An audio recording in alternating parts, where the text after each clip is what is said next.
ਵਾਹਿਗੁਰੂ ਜੀ ਕਾ ਖਾਲਸਾ ਵਾਹਿਗੁਰੂ ਜੀ ਕੀ ਫਤਿਹ। ਅੱਜ ਦੀ ਇਕੱਤਰਤਾ ਦੇ ਵਿੱਚ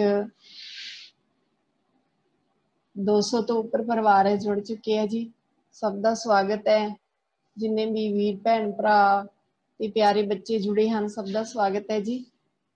ਆਓ ਅੱਜ ਦੀ ਆਪਾਂ ਸ਼ੁਰੂਆਤ ਹਰ ਰੋਜ਼ ਦੀ ਤਰ੍ਹਾਂ ਕਰਦੇ ਹਾਂ ਉਸ ਵਾਹਿਗੁਰੂ ਪਰਮਾਤਮਾ ਦੇ ਨਾਮ ਤੋਂ। ਸੋ ਇੱਕ ਤਾਂ ਇਹ ਕਿ ਬੱਚਿਆਂ ਨੂੰ ਮੌਕਾ ਮਿਲਦਾ ਹੈ ਜਾਪ ਦੀ ਸੇਵਾ ਲੈਣ ਦਾ, ਤੇ ਸਤਿਗੁਰੂ ਜੀ ਨੇ ਸੇਵਾ ਸਿਮਰਨ ਦੋ ਥੰਮ ਦਿੱਤੇ ਆ। ਇਹ ਵੀ ਇੱਕ ਤਰ੍ਹਾਂ ਦੀ ਸੇਵਾ ਹੈ ਕਿ ਅਸੀਂ ਜਾਪ ਕਰਵਾਉਂਦੇ ਹਾਂ, ਕੀਰਤਨ ਕਰਵਾਉਂਦੇ ਹਾਂ। ਪਿਆਰੇ ਬੱਚਿਓ, ਇਹ ਬਹੁਤ ਵੱਡੀ ਸੇਵਾ ਹੈ ਜੋ ਤੁਸੀਂ ਲੈ ਰਹੇ ਹੋ। ਸੋ ਸਭ ਨੂੰ ਮੌਕਾ ਮਿਲਦਾ ਹੈਗਾ ਸੇਵਾ ਕਰਨ ਦਾ। ਤੇ ਅੱਜ ਦੀ ਸੇਵਾ ਲੈ ਰਹੇ ਆ ਗੁਰਦਾਸਪੁਰ ਜ਼ੋਨ ਤੋਂ ਜੀ।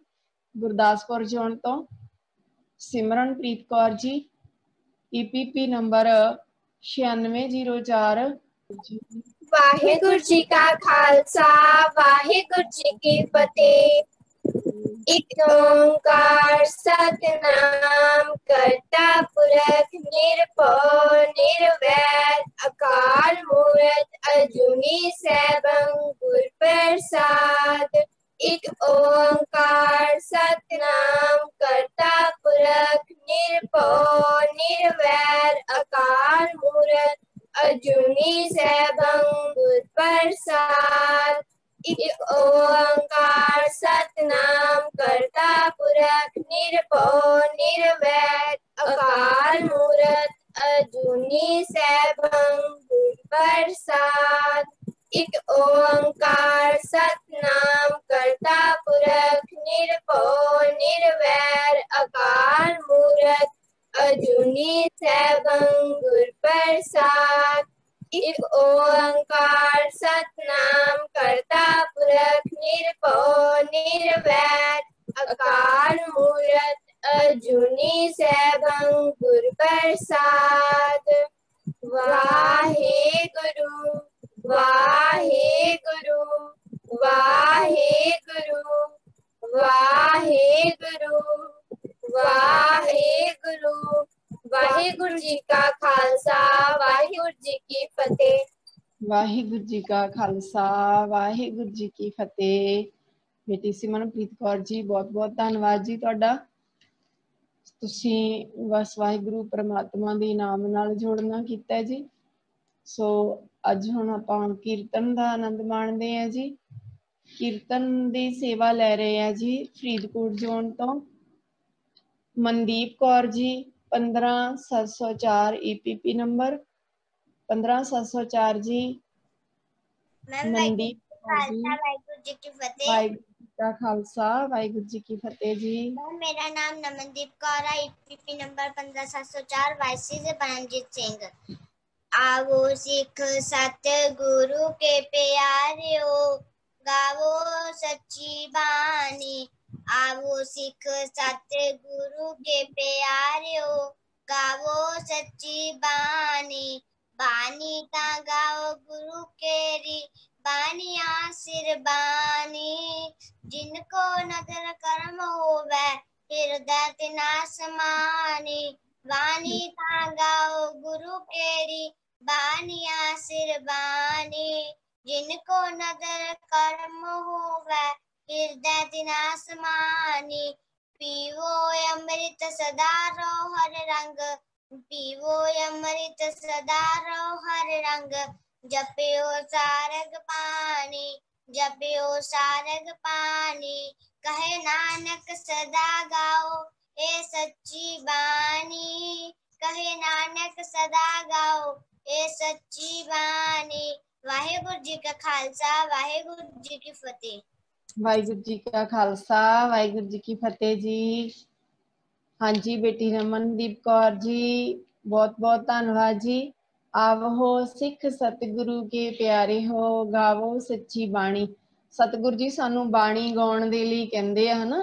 ਆਪਾਂ ਸਾਰਿਆਂ ਨੇ ਬਾਣੀ ਹੀ ਗਾਉਣੀ ਹੈ। ਆਮ ਇਨਸਾਨ, ਆਮ ਮਨੁੱਖ ਜਿਹੜਾ ਗੁਰੂ ਦੀ ਸੰਗਤ ਨਹੀਂ ਕਰਦਾ, ਉਹ ਗਾਣੇ ਗਾਉਂਦਾ ਹੈ। ਪਰ ਸਾਨੂੰ ਗੁਰੂ ਸਾਹਿਬ ਨੇ ਬਖਸ਼ਿਸ਼ ਕਰਕੇ ਇਹ ਸੰਗਤ ਬਖਸ਼ੀ ਹੈ ਤੇ ਸੰਗਤ ਦੁਆਰਾ ਸਾਨੂੰ ਸੋਝੀ ਆਉਂਦੀ ਹੈ ਕਿ ਅਸੀਂ ਕੀ ਗਾਉਣਾ ਹੈ। आवो सिख सतगुरु के प्यारे हो, गावो सच्ची बाणी। ते एंड ते कहंदे कहे नानक सदा गावो, सदा गावो, सदा ही गाउंदे रहना है, सदा गावो ਇਹ ਸੱਚੀ ਬਾਣੀ। ਅਸੀਂ ਸਦਾ ਹੀ ਗਾਉਂਦੇ ਰਹਿਣਾ ਹੈ ਬਾਣੀ ਨੂੰ। ਸੋ ਅੱਜ ਆਪਣਾ ਬੱਚਿਆਂ ਦੇ ਸੈਸ਼ਨ ਨੇ ਜੀ। ਬੱਚਿਆਂ ਨੂੰ ਬੇਨਤੀ ਹੈ ਕਿ ਜਿਹੜੇ ਬੱਚੇ ਜੁੜ ਚੁੱਕੇ ਹੈ ਉਹੀ ਜਿਨ੍ਹਾਂ ਦਾ ਅੱਜ ਟਾਈਮ ਲਿਆ ਹੋਇਆ ਪਹਿਲਾਂ ਉਹੀ ਬੱਚੇ ਹੈਂਡ ਰੇਜ਼ ਕਰਨਗੇ। ਦੂਸਰਾ ਕੋਈ ਬੱਚਾ ਹਜੇ ਹੈਂਡ ਰੇਜ਼ ਨਹੀਂ ਕਰੂਗਾ। ਜਿਹੜੇ ਬੱਚਿਆਂ ਦਾ ਟਾਈਮ ਹੈ ਅੱਜ ਪਹਿਲਾ ਪ੍ਰਭਜੋਤ ਸਿੰਘ ਜੀ ਜ਼ੋਨ ਪਟਿਆਲਾ ਤੋਂ EPP ਨੰਬਰ 15637 ਜੀ, ਜਿਨ੍ਹਾਂ ਦਾ ਵਿਸ਼ਾ ਹੈ ਗੁਰੂ ਨਾਨਕ ਸਾਹਿਬ ਜੀ ਜਨਮ ਅਤੇ ਸਿਧਾਂਤ। ਪ੍ਰਭਜੋਤ ਸਿੰਘ ਜੀ। ਖਾਲਸਾ ਵਾਹਿਗੁਰੂ ਜੀ ਕੀ ਫਤਿਹ। ਵਾਹਿਗੁਰੂ ਜੀ ਕਾ ਖਾਲਸਾ ਵਾਹਿਗੁਰੂ ਜੀ ਕੀ ਫਤਿਹ ਜੀ। ਹਾਂਜੀ ਬੇਟਾ ਜੀ ਸ਼ੁਰੂ करो जी। आवाज आ रही है? हाँ जी हाँ जी आ रही है। वाहिगुरू जी का खालसा वाहिगुरू जी की फतेह। मेरा नाम प्रभजोत सिंह है ते मेरा EPP नंबर 15637 है ते मैं जोन पटियाला दा हाँ ते मेरे वाईसी दा नाम सरदार ਸਰਬਜੀਤ ਸਿੰਘ ਕੜਾਮ है। ਅੱਜ मैं ਤੁਹਾਡੇ ਸਾਰਿਆਂ ਨਾਲ ਗੁਰੂ ਨਾਨਕ ਪਾਤਸ਼ਾਹ ਜੀ ਦੇ ਜੀਵਨ ਅਤੇ ਸਿਧਾਂਤ ਬਾਰੇ ਕੁਝ ਵਿਚਾਰਾਂ ਸਾਂਝੀਆਂ ਕਰਨੀਆਂ ਚਾਹਾਂਗਾ। ਜਨਮ ਤੇ ਬਚਪਨ।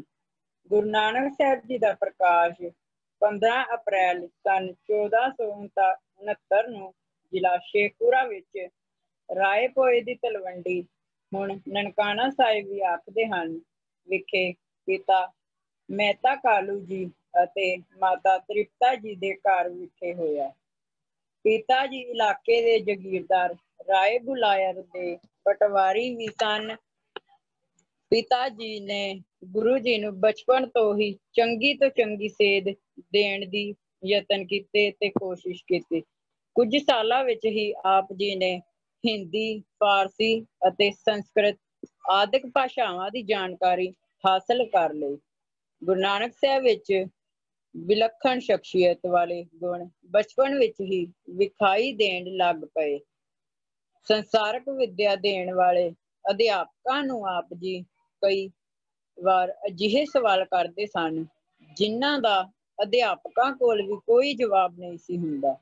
ਜਨੇਊ ਪਾਉਣ ਤੋਂ ਇਨਕਾਰ ਕਰਨਾ। 9-10 ਸਾਲ ਦੀ ਉਮਰ ਵਿੱਚ ਆਪ ਜੀ ਨੇ ਇੱਕ ਬਹੁਤ ਵੱਡਾ ਇਨਕਲਾਬੀ ਕੰਮ ਕੀਤਾ।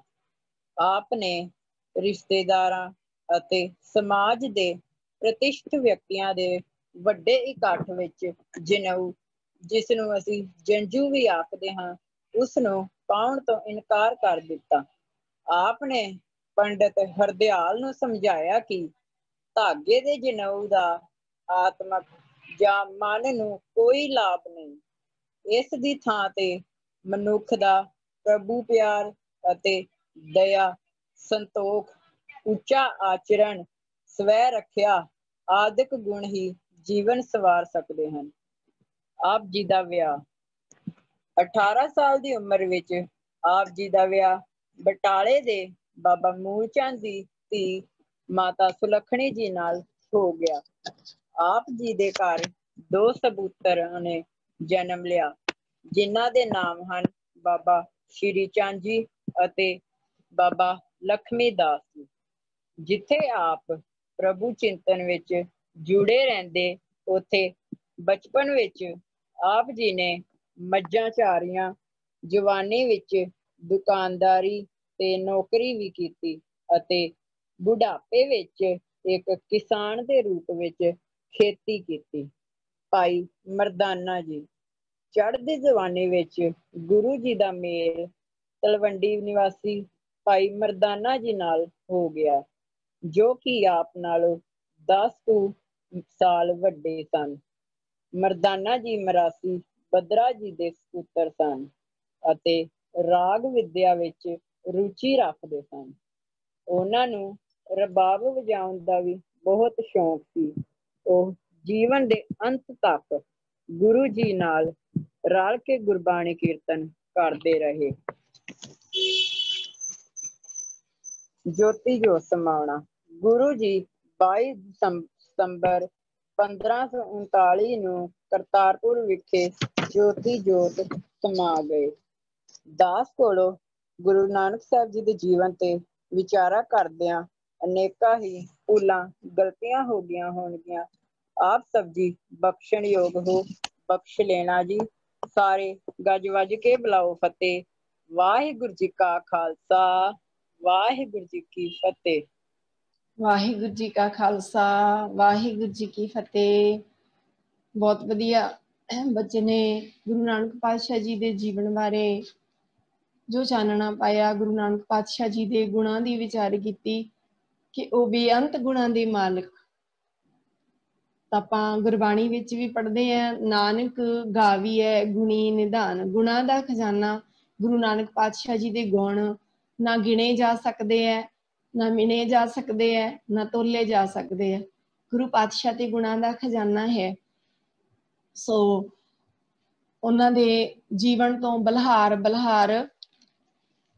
ਦੂਸਰਾ ਸੈਸ਼ਨ ਆਪਣਾ ਹੈ ਜੀ ਬੇਟੀ ਰਵਨੀਤ ਕੌਰ ਜੀ, ਉਹ ਵੀ ਜ਼ੋਨ ਪਟਿਆਲਾ ਤੋਂ, ਜਿਨ੍ਹਾਂ ਦਾ ਵਿਸ਼ਾ ਹੈ ਮਾਈ ਭਾਗ ਕੌਰ, EPP ਨੰਬਰ 15248। ਬੇਟੀ ਰਵਨੀਤ ਕੌਰ ਜੀ। ਹਾਂਜੀ ਬੇਟਾ ਜੀ। ਮਾਈ ਭਾਗ ਕੌਰ ਜੀ ਜਿਨ੍ਹਾਂ ਦੇ ਅਸੀਂ ਵਾਰਸ ਹਾਂ, ਭਾਵ ਜਿਹੜੀਆਂ ਅੱਜ ਦੀਆਂ ਨੌਜਵਾਨ ਬੇਟੀਆਂ ਨੇ, ਜਿਨ੍ਹਾਂ ਦੇ ਲਈ ਇਹ ਚਾਨਣ ਮੁਨਾਰਾ ਮਾਈ ਭਾਗ ਕੌਰ ਜੀ ਤੇ ਬੀਬੀ ਦੀਪ ਕੌਰ ਜੀ। ਸੋ ਬੀਬੀ ਦੀਪ ਕੌਰ ਜੀ, ਜਿੱਥੇ ਆਪਾਂ ਸਿੰਘਾਂ ਦਾ ਇਤਿਹਾਸ ਪੜ੍ਹਦੇ ਹਾਂ ਕਿ ਸਿੰਘਾਂ ਨੇ ਕੁਰਬਾਨੀਆਂ ਦਿੱਤੀਆਂ ਤੇ ਨਾਲ ਆਪਣੇ ਪੰਥ ਦੇ ਲਈ, ਚੜ੍ਹਦੀ ਕਲਾ ਲਈ ਬਹੁਤ ਸਾਰੇ ਯੋਗਦਾਨ ਪਾਇਆ, ਉੱਥੇ ਅਸੀਂ ਬੀਬੀਆਂ ਦੇ ਜੀਵਨ ਵੱਲ ਵੀ ਝਾਤੀ ਮਾਰੀਏ ਤਾਂ ਬੀਬੀਆਂ ਨੇ ਵੀ ਸਿੱਖ ਪੰਥ ਦੀ ਚੜ੍ਹਦੀ ਕਲਾ ਦੇ ਲਈ, ਸਿੱਖ ਪੰਥ ਦੇ ਲਈ ਆਪਣਾ ਅਹਿਮ ਰੋਲ, ਅਹਿਮ ਯੋਗਦਾਨ ਪਾਇਆ। ਸਭ ਤੋਂ ਸ਼ੁਰੂਆਤ ਜੇ ਕਰੀਏ ਬੀਬੀਆਂ ਦੀ ਤਾਂ ਸਭ ਤੋਂ ਪਹਿਲੀ ਸਿੱਖ ਗੁਰੂ ਨਾਨਕ ਪਾਤਸ਼ਾਹ ਜੀ ਦੀ ਸਭ ਤੋਂ ਪਹਿਲੀ ਸਿੱਖ ਬੇਬੇ ਨਾਨਕੀ ਇੱਕ ਬੀਬੀ ਹੈ। ਤੇ ਉਸ ਤੋਂ ਬਾਅਦ ਜੇ ਦੂਸਰੇ ਗੁਰੂ ਦੇ ਸਮੇਂ ਯਾਦ ਕਰੀਏ ਤਾਂ ਉੱਥੇ ਵੀ ਮਾਤਾ ਖੀਵੀ ਜੀ ਦਾ ਰੋਲ ਅਹਿਮ ਆਉਂਦਾ ਹੈ, ਜਿਨ੍ਹਾਂ ਦਾ ਨਾਮ ਗੁਰਬਾਣੀ ਦੇ ਵਿੱਚ ਵੀ ਆਇਆ ਹੈ। ਮਾਤਾ ਖੀਵੀ ਜੀ ਲੰਗਰ ਦੇ ਇੰਚਾਰਜ ਤੇ ਲੰਗਰ ਦੇ ਵਿੱਚ ਕਹਿੰਦੇ ਵੀ ਜਿਹੜਾ ਵੀ ਕੋਈ ਉਹਨਾਂ ਦੇ ਸੰਪਰਕ ਵਿੱਚ ਆ ਗਿਆ ਤੇ ਉਹ ਸਕੀਆਂ ਮਾਵਾਂ ਵਾਲਾ ਪਿਆਰ ਪਾ ਗਿਆ। ਮਾਤਾ ਖੀਵੀ ਜੀ ਜਿੱਥੇ ਪ੍ਰਸ਼ਾਦਾ ਛਕਾਉਂਦੇ ਸੀ ਉੱਥੇ ਲੰਗਰ ਦੌਲਤ ਵੰਡੀਏ ਆਉਂਦਾ ਨਾ, ਲੰਗਰ ਦੇ ਨਾਲ ਦੌਲਤ, ਦੌਲਤ ਦਾ ਭਾਵ ਮਾਤਾ ਜੀ ਨੇ ਦੇਖਣਾ ਪ੍ਰਸ਼ਾਦਾ ਛਕਦੇ ਆ, ਜੇ ਕਿਸੇ ਦੇ ਕੱਪੜੇ ਫਟੇ ਹੁੰਦੇ ਨਾ ਕੱਪੜੇ, ਤੇ ਉਸ ਨੂੰ ਚੁੱਪ ਕੇ ਜੇ ਆਵਾਜ਼ ਮਾਰਨੀ ਕਿ ਪੁੱਤ ਤੂੰ ਮੈਨੂੰ ਪ੍ਰਸ਼ਾਦਾ ਛਕਣ ਤੋਂ ਬਾਅਦ ਮਿਲ ਕੇ ਜਾਈਂ। ਤਾਂ ਜਦੋਂ ਅਗਲਾ ਕੋਲ ਜਾਂਦਾ ਤਾਂ ਉਸਦੀ ਕੁਝ ਪੈਸੇ, ਕੁਝ ਰਕਮ, ਦੌਲਤ ਦਾ ਭਾਵ ਰੁਪਈਏ, ਕੁਝ ਰੁਪਈਏ ਪੈਸੇ ਉਸ ਨੂੰ ਹੱਥ ਵਿੱਚ ਦੇ ਦੇਣੇ ਕਿ ਤੂੰ ਆਪਣੇ ਕੱਪੜੇ ਬਣਾ ਲਈ। ਆਪਣੇ ਜੇ ਕਿਸੇ ਦੇ ਦੇਖਣਾ ਵੀ ਇਹਦਾ ਬਹੁਤ ਇਹਨੂੰ ਲੋੜ ਹੈ ਸਮੇਂ ਅਨੁਸਾਰ ਦੇਖਣ ਮੁਤਾਬਕ, ਤਾਂ ਉਹ ਉਹੀ ਉਹਨਾਂ ਦੀ ਮਦਦ ਕਰਦੇ। ਤੇ ਤੀਸਰੇ ਪਾਤਸ਼ਾਹ ਜੀ, ਤੀਸਰੇ ਪਾਤਸ਼ਾਹ ਗੁਰੂ ਅਮਰਦਾਸ ਜੀ ਦਾ ਸਮਾਂ ਆਉਂਦਾ ਹੈ ਤੇ ਗੁਰੂ ਅਮਰਦਾਸ ਜੀ ਨੂੰ ਜੇ ਉਹਨਾਂ ਨੂੰ ਪੁੱਛ ਲਈਏ ਸਵਾਲ, ਤੁਹਾਨੂੰ ਸਾਰਿਆਂ ਨੂੰ ਸ਼ਾਇਦ ਪਤਾ ਹੋਵੇਗਾ ਕਿ ਤੀਸਰੇ ਪਾਤਸ਼ਾਹ ਜੀ ਨੂੰ ਗੁਰੂ ਨਾਲ ਮਿਲਾਉਣ ਵਾਲੇ ਕੌਣ ਸਨ?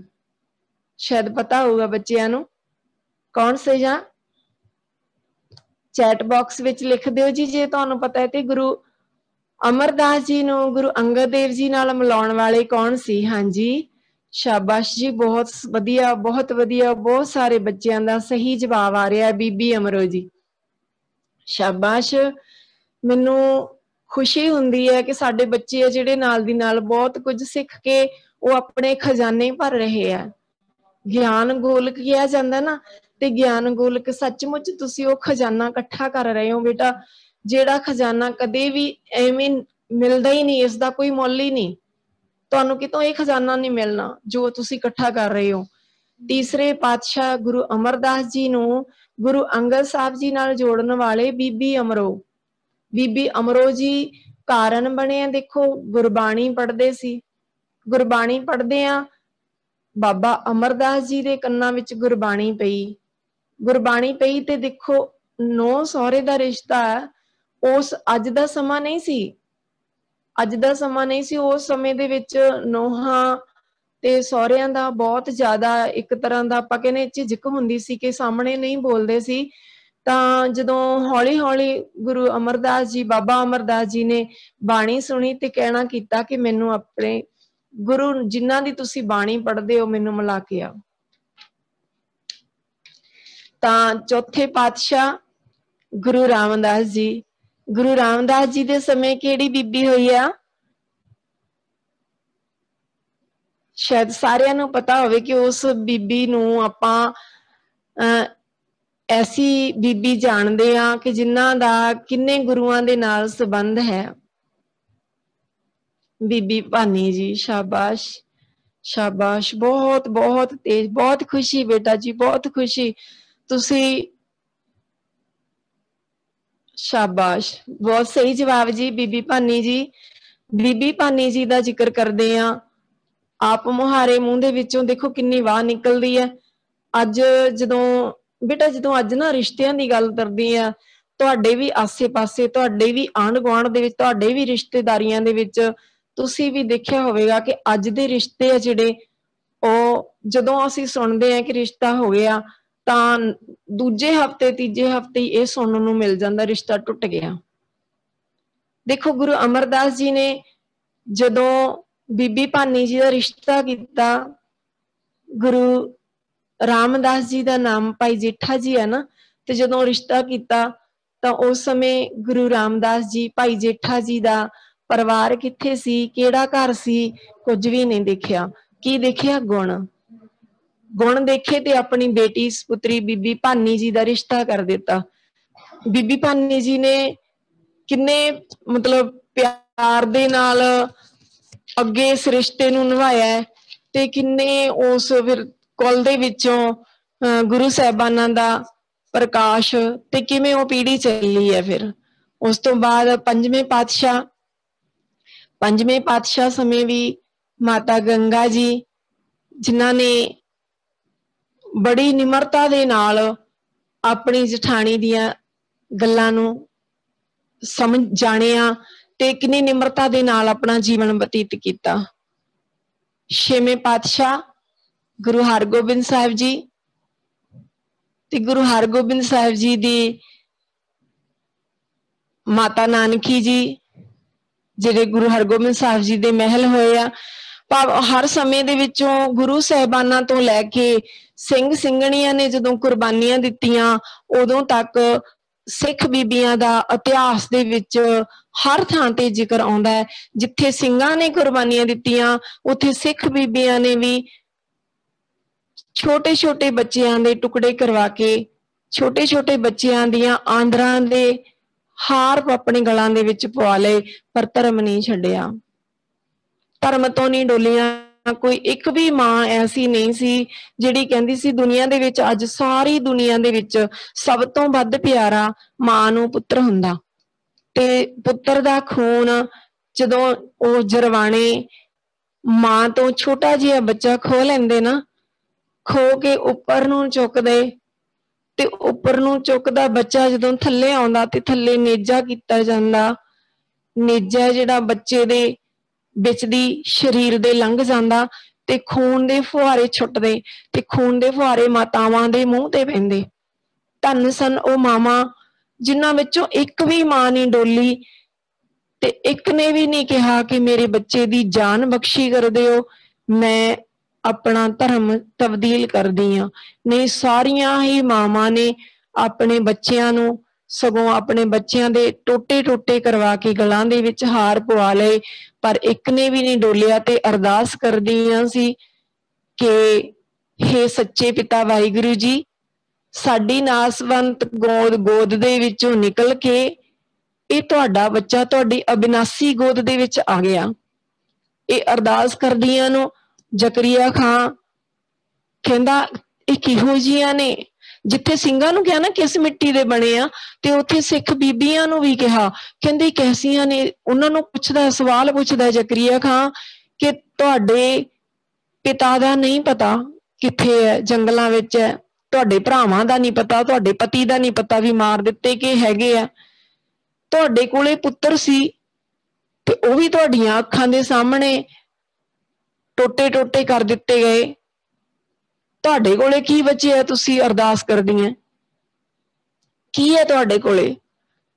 तां उन्हां मातावां ने, उन्हां भैणां ने, उन्हां बीबियां ने जवाब दित्ता सी, जकरिया खां साडे कोले साडी सिੱਖੀ है, साडे कोले साडा धर्म है जो सब तो उपर है। जकरिया खां तू कहना ते तुहाडे कोले बचिया कुछ नहीं, साडे कोलों खुसिया कुछ नहीं, सब कुछ साडे कोल है। जे साडा धर्म साडे कोल है ते साडी सिੱਖੀ साडे कोल है ते साडे कोले सब कुछ है। ये जवाब दिंदियां सी। तां हर कदम दे नाल कदम मिला के सिखां दे नाल सिख बीबियां भी योगदान पाउंदियां आ रहीआं। इत्थे बस नहीं, जदों किते गतके दी लोड़ पई, झटकाउण दी लोड़ पई, ते ऐसा इतिहास भी है, ऐसा इतिहास भी है। जे किते ਸਿੰਘਾਂ ने बेदावा लिख दिता तां उत्थे उन्हां दी अणख नूं वंगारण दे लई, उन्हां दी अणख नूं जगाउण दे लई भी एक माता जिन्हों आपां माई भाग कौर कहने आ, ओही अगे आई। माई भाग कौर ने ਸਿੰਘਾਂ दी अणख नूं ललकारिया ते उन्हां नूं गुरु तो कुर्बान होण दे लई तैयार कीता। मुक्तसर साहब दी जंग पढ़ के देख लईए ते माई भाग कौर ने अगवाई कीती ਸਿੰਘਾਂ दी ते गुरु तो अगे होके वजीदे नूं भजा दिता, हरा दिता, पर आप बहुत सारे ਸਿੰਘ आ जिहड़े ओह शहीद हो गए। माई भाग कौर जी नूं भी बहुत ज्यादा फट लगे, जख्मी होए ते फिर काफी समय बाद ठीक होए ते नाल ओह गुरु साहब दे नाल हजूर साहब रहे। माई भाग कौर दी बंदूक कहंदे उत्थे एक छोटा जिहा मतलब बुंगा बनिया होया माई भाग कौर दा, तां उत्थे जिहड़ी बंदूक पई आ ओह एक खूंजे तो लैके दूजे खूंजे नाल लगदी है, एडी वड्डी बंदूक पई आ। ते अज सानू कईयां भैणां बीबियां नूं चुन्नी दा भार लगदा है, चुन्नी चक्कण दा भार लगदा भी असीं चुन्नी किवें लईए, औखी लगदी है लैणी, चुन्नी छड्ड दित्ती। बहुत समाज दे विच देखदे आ कि चुन्नी तो बिना रहना, चुन्नी छड्ड दित्ती, ते जिहड़ियां अपनी चुन्नी नहीं चक सकदियां ओह बंदूक किवें चक्कणगियां। माई भाग कौर दी एडी वड्डी बंदूक पई है जिहड़ी उन्हां ने आप जंगां युद्धां दे विच वरती है। बीबी दीप कौर दा जिथे जिक्र आउंदा है, बीबी दीप कौर जी एक वारी जथे दे नाल जा रहे है ते जथे दे नाल जांदे आ अपने बाणी पढ़दे आ, घोड़े ते जा रहे है ते मस्त है, अगे निकल गए किते जथा पानी पीण दे लई रुक गया 2 मिनट लई, तां अपनी बाणी पढ़दे पढ़दे अगे लेकर निकल गए। अगे निकले आ जंगल जे दे विच जदों गए, रस्ते जा रहे सी ते मूरे 4 पठान खड़े आ। 4 पठाणा ने जदों देखिया भी बीबी कली है तां घेर लिया। जदों घेरिया ते हुण अपने दशमेश पिता जी नूं याद करके बीबी दीप कौर जी ने जयकारा गजाया ते ऐसा गतका खेडिया कि 4 नूं सोधा ला के रख दिता। ते जदों अगे गुरु पातशाह जी कोले दरबार साहब दे विच हाजिर होए, संगतां ने दसना कीता कि रस्ते दे विच पिता साहब जी रस्ते दे विच आ घटना वापर गई। जदों इदां दसिया ते गुरु पातशाह जी ने खुश होके प्यार दिता ते कहा कि इसने बेटी होने का सबूत दिता है कि अज तो बाद जिहड़ियां बीबियां ने बच्चियां ने ਉਹ शस्त्रधारी होके रहणगियां ते इस शस्त्र नूं चलाउणा भी सिੱਖਣਗੇ। सो अज तां अज दे समय विच प्रधान मंत्री है जिहड़ा हरियाणे दा प्रधान मंत्री है उसका बयान आया सी ना कि बीबियां नूं अपने कोल चाकू जां मिर्चां रखणियां चाहीदियां भी जे कोई इस तरह के गुंडे टक्करदे आ तां उन्हां दीयां अखां विच मिर्चां पा दित्तियां जाण ਜਾਂ ਚਾਕੂ ਹੋਵੇ कोले, पर गुरु साहब ने सानू शस्त्रधारी बनाया। जो किरपान जो शस्त्र वीरां नू बख्शे आ, ਉਹੀ ਸਾਰੇ ਭੈਣਾਂ ਨੂੰ ਬੀਬੀਆਂ ਨੂੰ ਬਖਸ਼ੇ ਆ। 5 ਕਕਾਰ। ਸੋ ਗੁਰੂ ਸਾਹਿਬ ਦੀ ਬਖਸ਼ਿਸ਼ ਹੈ।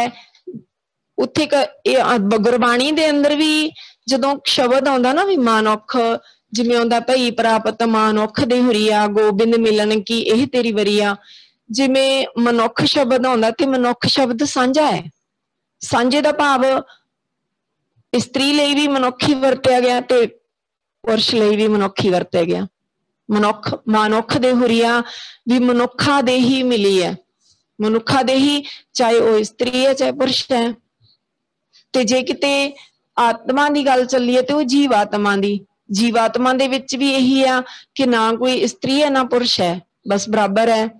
ਇਸੇ ਤਰ੍ਹਾਂ ਗੁਰੂ ਸਾਹਿਬ ਨੇ ਬਰਾਬਰਤਾ ਦਾ ਦਰਜਾ ਔਰਤ ਨੂੰ ਦਿੱਤਾ ਹੈ, ਜਦੋਂ ਕਿ ਹਰ ਇੱਕ ਧਰਮ ਦੇ ਵਿੱਚ ਔਰਤ ਨੂੰ ਲਤਾੜ ਕੇ ਰੱਖਿਆ ਗਿਆ।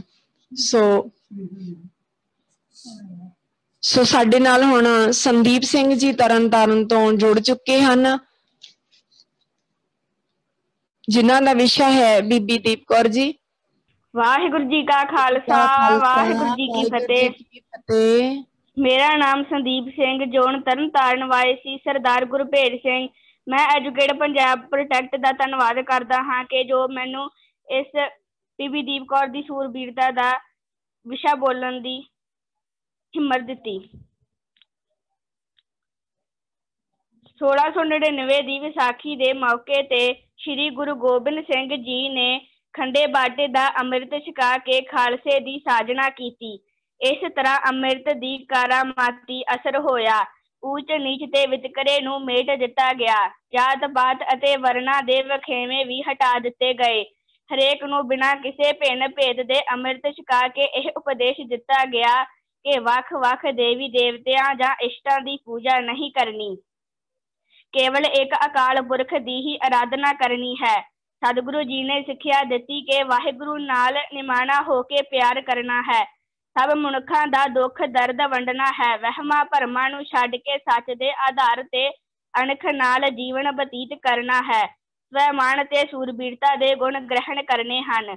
ਖੰਡੇ ਬਾਟੇ ਦਾ ਅੰਮ੍ਰਿਤ ਛਕ ਕੇ ਤੇ ਸਿੰਘ ਸੱਜ ਕੇ ਨਿੱਕੀਆਂ ਵੱਡੀਆਂ ਸਭ ਜਾਤਾਂ ਵਿੱਚੋਂ ਸ਼ਾਮਿਲ ਹੋਏ ਸਿੱਖਾਂ ਦੀ ਕਾਇਆ ਕਲਪ ਹੋ ਗਈ।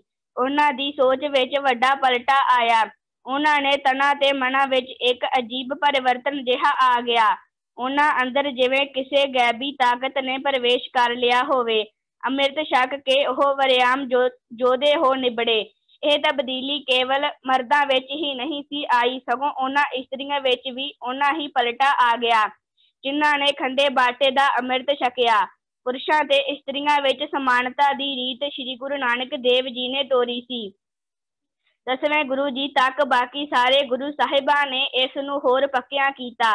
ਸ਼੍ਰੀ ਗੁਰੂ ਗੋਬਿੰਦ ਸਿੰਘ ਜੀ ਨੇ ਇਸਤਰੀਆਂ ਨੂੰ ਮਰਦਾਂ ਦੇ ਬਰਾਬਰ ਹੀ ਅੰਮ੍ਰਿਤ ਛਕਣ ਦਾ ਹੱਕਦਾਰ ਬਣਾ ਦਿੱਤਾ। ਅਨੇਕਾਂ ਸਿੱਖ ਬੀਬੀਆਂ ਅੰਮ੍ਰਿਤ ਛਕ ਕੇ ਸਿੰਘਣੀਆਂ ਭਾਵ ਸ਼ੇਰਨੀਆਂ ਬਣ ਗਈਆਂ। ਉਹ ਹੁਣ ਕਿਸੇ ਤਰ੍ਹਾਂ ਵੀ ਬਲਹੀਨ ਜਾਂ ਕਮਜ਼ੋਰ ਨਹੀਂ ਸਨ। ਅੰਮ੍ਰਿਤ ਛਕ ਕੇ ਬਲਵਾਨ ਬਣ ਗਈਆਂ ਸਨ।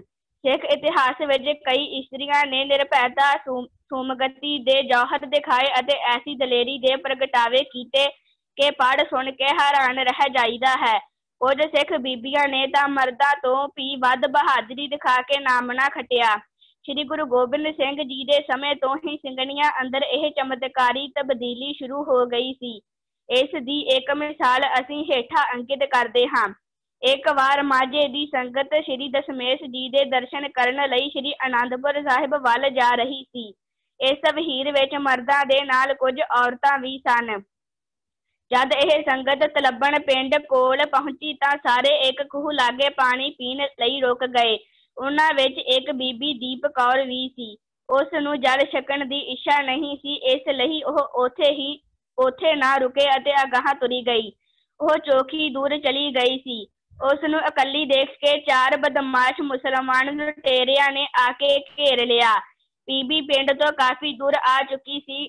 ਨੇੜੇ ਤੇੜੇ ਕੋਈ ਆਵਾਜ਼ ਸੁਣਨ ਦੀ ਅਤੇ ਸਹਾਇਤਾ ਕਰਨ ਵਾਲਾ ਨਹੀਂ ਸੀ। ਬੀਬੀ ਦੇ ਸਾਰੇ ਸਾਥੀ ਅਜੇ ਖੂਹ ਤੇ ਹੀ ਸਨ। ਉਸ ਬੀਬੀ ਨੇ ਸ੍ਰੀ ਗੁਰੂ ਗੋਬਿੰਦ ਸਿੰਘ ਜੀ ਦਾ ਖੰਡੇ ਬਾਟੇ ਦਾ ਅੰਮ੍ਰਿਤ ਛਕਿਆ ਹੋਇਆ ਸੀ ਅਤੇ ਸਿੰਘਣੀ ਭਾਵ ਸ਼ੇਰਨੀ ਬਣ ਚੁੱਕੀ ਸੀ। ਉਹ ਜਰਾ ਵੀ ਨਾ ਘਬਰਾਈ। ਉਸਨੇ ਦਸ਼ਮੇਸ਼ ਪਿਤਾ ਦਾ ਧਿਆਨ ਧਰ ਕੇ ਜੈਕਾਰਾ ਗਜਾਇਆ। ਫਿਰ ਮਲੜਕੇ ਜਿਹੇ ਆਪਣੇ ਗੁੱਟ ਤੋਂ ਸੋਨੇ ਦਾ ਇੱਕ ਕੜਾ ਲਾ ਕੇ ਉਹਨਾਂ ਚੁੱਕਿਆ ਤੇ ਸਾਹਮਣੇ ਸੁੱਟ ਦਿੱਤਾ। ਇੱਕ ਉਚੱਕੇ ਨੇ ਨਿਭ ਕੇ ਕੰਗਣ ਚੁੱਕਣ ਦਾ ਯਤਨ ਕੀਤਾ। ਬੀਬੀ ਦੀਪ ਕੌਰ ਨੇ ਇੱਕ ਹੋਰ ਜੈਕਾਰਾ ਛੱਡਿਆ ਤੇ ਅੱਖ ਦੇ ਫੋਰ ਵਿੱਚ ਕਿਰਪਾਨ ਸੂਤ ਕੇ ਉਸ ਵੱਲ ਉਲਰ ਕੇ ਪਈ। ਉਸ ਦਾ ਸਿਰ ਧੜ ਨਾਲੋਂ ਵੱਢ ਕੇ ਵੱਖ ਕਰ ਦਿੱਤਾ। ਬਾਕੀ ਦੇ 3 ਬਦਮਾਸ਼ ਘਬਰਾ ਗਏ। ਉਹਨਾਂ ਨੂੰ ਹੱਥਾਂ ਪੈਰਾਂ ਦੀ ਪੈ ਗਈ। ਉਹ ਹੈਰਾਨ ਸਨ ਕਿ ਇਹ ਕੀ ਹੋਇਆ, ਕਿਉਂਕਿ ਉਹਨਾਂ ਨੂੰ ਇਹ ਆਸ ਨਹੀਂ ਸੀ ਕਿ ਇਹ ਮੁਟਿਆਰ ਇਤਨੀ ਦਲੇਰੀ ਨਾਲ ਇਹ ਕੁਝ ਕਰ ਦਿਖਾਏਗੀ। ਉਹ ਠੰਬਰ ਕੇ ਆਪਣੇ ਸਾਥੀ ਦੇ ਸਿਰ ਤੇ ਧੜ ਵੱਲ ਦੇਖ ਰਹੇ ਸਨ। ਇਸ ਤੋਂ ਪਹਿਲਾਂ ਕਿ ਉਹ ਸਾਵਧਾਨ ਹੋ ਸਕਦੇ, ਆਪਣੀਆਂ ਤਲਵਾਰਾਂ ਧੂ ਕੇ ਬੀਬੀ ਦੀਪ ਕੌਰ ਉੱਪਰ ਵਾਰ ਕਰ ਸਕਦੇ, ਉਸ ਸ਼ੇਰਨੀ ਨੇ 2 ਬਦਮਾਸ਼ ਹੋਰ ਝਟਕਾ ਦਿੱਤੇ।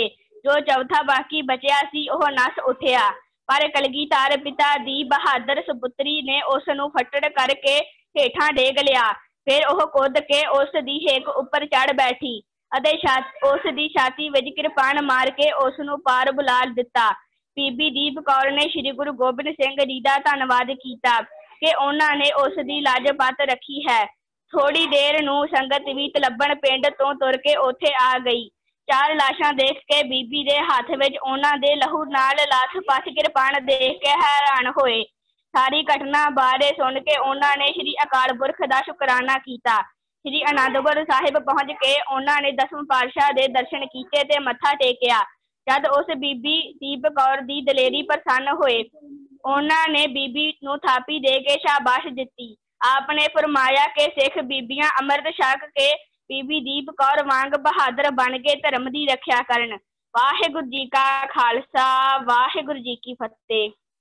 ਵਾਹਿਗੁਰੂ ਜੀ ਕਾ ਖਾਲਸਾ, ਵਾਹਿਗੁਰੂ ਜੀ ਕੀ ਫਤਿਹ। ਬਹੁਤ ਬਹੁਤ ਧੰਨਵਾਦ ਜੀ ਬੇਟਾ ਸੰਦੀਪ ਸਿੰਘ ਜੀ ਦਾ, ਜਿਨ੍ਹਾਂ ਨੇ ਬੀਬੀ ਦੀਪ ਕੌਰ ਜੀ ਦੇ ਜੀਵਨ ਬਾਰੇ ਜਾਣਕਾਰੀ ਦਿੱਤੀ ਹੈ ਤੇ ਨਾਲ ਇਹ ਸਿੱਖਿਆ ਮਿਲੀ ਹੈ ਕਿ ਸਾਨੂੰ ਵੀ ਅੰਮ੍ਰਿਤ ਛਕ ਕੇ ਆਪਣੇ ਪੰਥ ਲਈ, ਚਲੋ ਅੱਜ ਸਮਾਂ ਨਹੀਂ ਹੈ ਉਸ ਤਰ੍ਹਾਂ ਦਾ, ਪਰ ਇਹ ਤਾਂ ਹੈ ਨਾ ਕਿ ਆਪਾਂ ਪੰਥ ਦੇ ਲਈ ਕੁਝ ਨਾ ਕੁਝ ਸੋਚੀਏ, ਕੁਝ ਕਰੀਏ, ਆਪਣਾ ਯੋਗਦਾਨ ਕਿਸ ਤਰੀਕੇ ਦੇ ਨਾਲ ਕਿਵੇਂ ਪਾਉਣਾ ਹੈ। ਸੋ ਹੁਣ ਪੰਥ ਦੇ ਵਿੱਚ ਯੋਗਦਾਨ ਪਾਉਣ ਦੇ ਲਈ ਅਸੀਂ ਇਹ ਕਲਾਸਾਂ ਲਾ ਰਹੇ ਹਾਂ, ਭਾਵ ਕੁਝ ਸਿੱਖ ਰਹੇ ਹਾਂ। ਹਾਂਜੀ, ਬੇਨਤੀ ਹੈ ਜੀ ਪ੍ਰਿੰਸੀਪਲ ਕੁਲਵੰਤ ਕੌਰ ਜੀ ਨੂੰ ਕਿ ਆਪਣਾ ਸੈਸ਼ਨ ਲੈਣਗੇ ਜੀ। ਵਾਹਿਗੁਰੂ ਜੀ ਕਾ ਖਾਲਸਾ, ਵਾਹਿਗੁਰੂ ਜੀ ਕੀ ਫਤਿਹ ਜੀ। Very good evening to all the students। ਤੇ ਮੈਂ ਸਕਰੀਨ ਸ਼ੇਅਰ ਕਰਨ ਜਾ ਰਹੀ ਹਾਂ। ਸਭ ਤੋਂ ਪਹਿਲੇ ਅੱਜ ਅਸੀਂ ਜਿਹੜੇ ਬੱਚਿਆਂ ਦੇ ਲਾਸਟ ਵੀਕ ਕੁਐਸਚਨ ਸੀ ਨਾ ਉਹ ਲਵਾਂਗੇ। ਸੋ ਸਾਡੀ ਟੈਗਲਾਈਨ ਵੀ ਇਹੀ ਹੈ, the more you ask, the more you learn। ਜਿੰਨੇ ਸਾਡੇ ਮਾਈਂਡ ਦੇ ਵਿੱਚ ਸਵਾਲ ਆਣਗੇ ਨਾ ਅਸੀਂ ਉਨਾ ਹੀ ਲਰਨ ਕਰਾਂਗੇ। ਸੋ ਇੱਕ ਬੱਚੇ ਨੇ ਪੁੱਛਿਆ ਸੀ ਕਿ what is the difference between egotist and egoistic। ਸੋ ਬੱਚਿਓ ਈਗੋਟਿਸਟ ਜਿਹੜਾ ਹੈ ਉਹ ਨਾउन ਹੈ, ਨਾਮ ਹੈ। ਐਂਡ ਈਗੋਇਸਟਿਕ ਹੁੰਦਾ ਹੈ ਐਡਜੈਕਟਿਵ, ਵਿਸ਼ੇਸ਼ਣ ਹੈ। Like she has an egoistic nature। ਉਹਦਾ ਨੇਚਰ ਕਿੱਦਾਂ ਦਾ ਹੈ? ਈਗੋਇਸਟਿਕ ਹੈ। she is an egotist। ਉਹ ਈਗੋਟਿਸਟ ਹੈ, ਠੀਕ ਹੈ, ਜਿਹਨੂੰ ਸਿਰਫ ਆਪਣੀ ਇੰਪੋਰਟੈਂਸ ਦਾ ਹੋਵੇ ਕਿ ਮੇਰੀ importance. So that is the difference between egotist and egoistic। Egotist is noun and egoistic is adjective। Ma'am मेरी आवाज आ रही है क्लियर? हाँ जी क्लियर है। हाँ जी आ रही है जी, आ रही है। Second is depression. बच्चे ने डिप्रेशन ਦੇ ਸਪੈਲਿੰਗ ਥੋੜੇ ਗਲਤ ਰੱਖੇ ਸੀ, ਲਿਖੇ ਸੀਗੇ। ਤੇ ਡਿਪਰੈਸ਼ਨ ਹੁੰਦਾ ਹੈ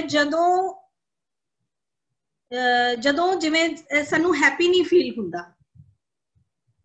ਜਦੋਂ ਸਾਨੂੰ ਹੈਪੀ ਨਹੀਂ ਫੀਲ ਹੁੰਦਾ, ਸਾਨੂੰ ਸਭ ਕੁਝ ਗਲੂਮੀ ਲੱਗਦਾ ਹੈ। ਲਾਈਕ ਐਵਰੀਥਿੰਗ ਇਜ਼ ਗਲੂਮੀ, ਸੈਡ ਲੱਗ ਰਿਹਾ ਹੈ, ਸਾਨੂੰ ਹੈਪੀ ਨਹੀਂ ਫੀਲ ਹੋ ਰਿਹਾ। ਏਦਾਂ ਲੱਗ ਰਿਹਾ ਹੈ ਜਿਵੇਂ ਸਾਰੇ ਪਾਸੇ ਦੁੱਖ ਪਸਰਿਆ ਹੋਇਆ, ਉਹਨੂੰ ਅਸੀਂ ਡਿਪਰੈਸ਼ਨ ਕਹਿੰਦੇ ਆ, ਹੈ ਨਾ।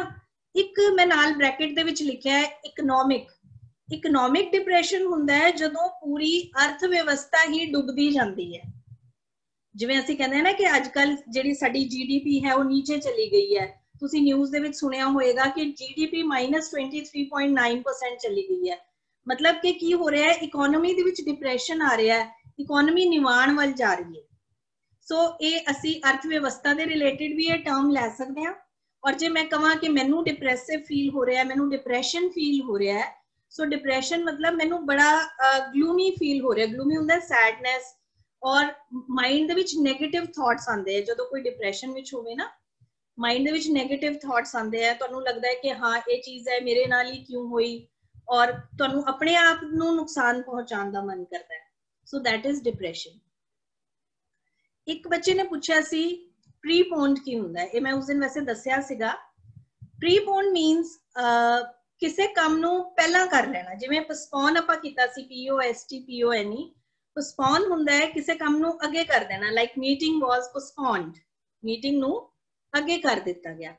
प्रीपोन्ड हुंदा है कि मीटिंग नू पहले कर दिता गया। सपोज 10 तारीख दी मीटिंग सी, असी 12 दी करती, लाइक असी उहनू पोस्टपोन करता। एंड अगर 10 तारीख दी मीटिंग नू असी 8 तारीख नू कर दिता तो असी उहनू प्रीपोन कर दिता।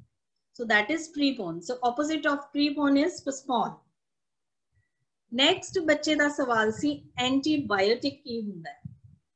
सो एंटीबायोटिक एक ऐदा दा सबस्टांस है जेड़ा कि तुहाडी बॉडी दे बैक्टीरिया नू किल करदा है। बैक्टीरिया नू, वो बैक्टीरिया जो तुहाडी बॉडी दे अंदर बीमारी फैला रहा है। सो वो हुंदा एंटीबायोटिक। जिवें डॉक्टर्स अजकल तुहानू थोड़ा जिहा बुखार हुंदा है, एंटीबायोटिक्स दे दिंदे हैं। So what do they do, antibiotics की करदे हैं, तुहाडी बॉडी दा good bacteria as well as bad bacteria दोनों नू ही मार दिंदे हैं। आपां कहंदे ना एंटीबायोटिक्स ज्यादा नहीं लेने चाहिए। जिवें किसी नू बुखार बहुत तेज हो रहा है ते असीं कहंदे आ कि ए डॉक्टर ने इहनू एंटीबायोटिक दित्ते, उहदे नाल की हुंदा है जिहड़ी साडी बॉडी दी इम्यूनिटी है ना वो घट जाती है। जदों असीं एंटीबायोटिक्स लैंदे आ ना, बैड बैक्टीरिया तो खत्म हुंदा ही है जिन्हें बीमारी फैलाई हुंदी है, but you know our body has good bacteria also. साडी बॉडी दे विच गुड बैक्टीरिया दा होना बहुत जरूरी है। जिवें असीं कर्ड खांदे आ, दही खांदे आ, उहदे नाल साडी बॉडी दे अंदर गुड बैक्टीरिया इमर्ज हुंदा है, बनदा है बहुत ज्यादा कर्ड दे नाल। बट एंटीबायोटिक्स लैण नाल तुहाडी बैक्टीरिया किल हो जाती है, ईदर इट इज गुड और bad. So next question was pronunciation of Saturday. Saturday, SATURDAY. Like today is Saturday, आज शनिवार है ना, so इन्हू की बोलना है Saturday. वैसे आप अपनी क्लास विच कर चुके हैं, still I will repeat all of them. Monday, Tuesday, Wednesday, Thursday, Friday, Saturday and Sunday. I'll repeat: Monday, Tuesday, Wednesday, Thursday, Friday, Saturday, Sunday. Next is APOLOGISE is apologize. Apologize हुंदा है अपनी गलती दे लई माफी मंगना, अपनी गलती लई माफी मंगना, apologize. Next is irrelevant. Irrelevant का मतलब हुंदा है, असी उस दिन वर्ड कीता सी, जो चीज जो तुसी टॉपिक कर रहे हो या जिस बारे गल कर रहे हो उहदे नाल रिलेटेड नहीं है, उहदे नाल रिलेटेड नहीं है।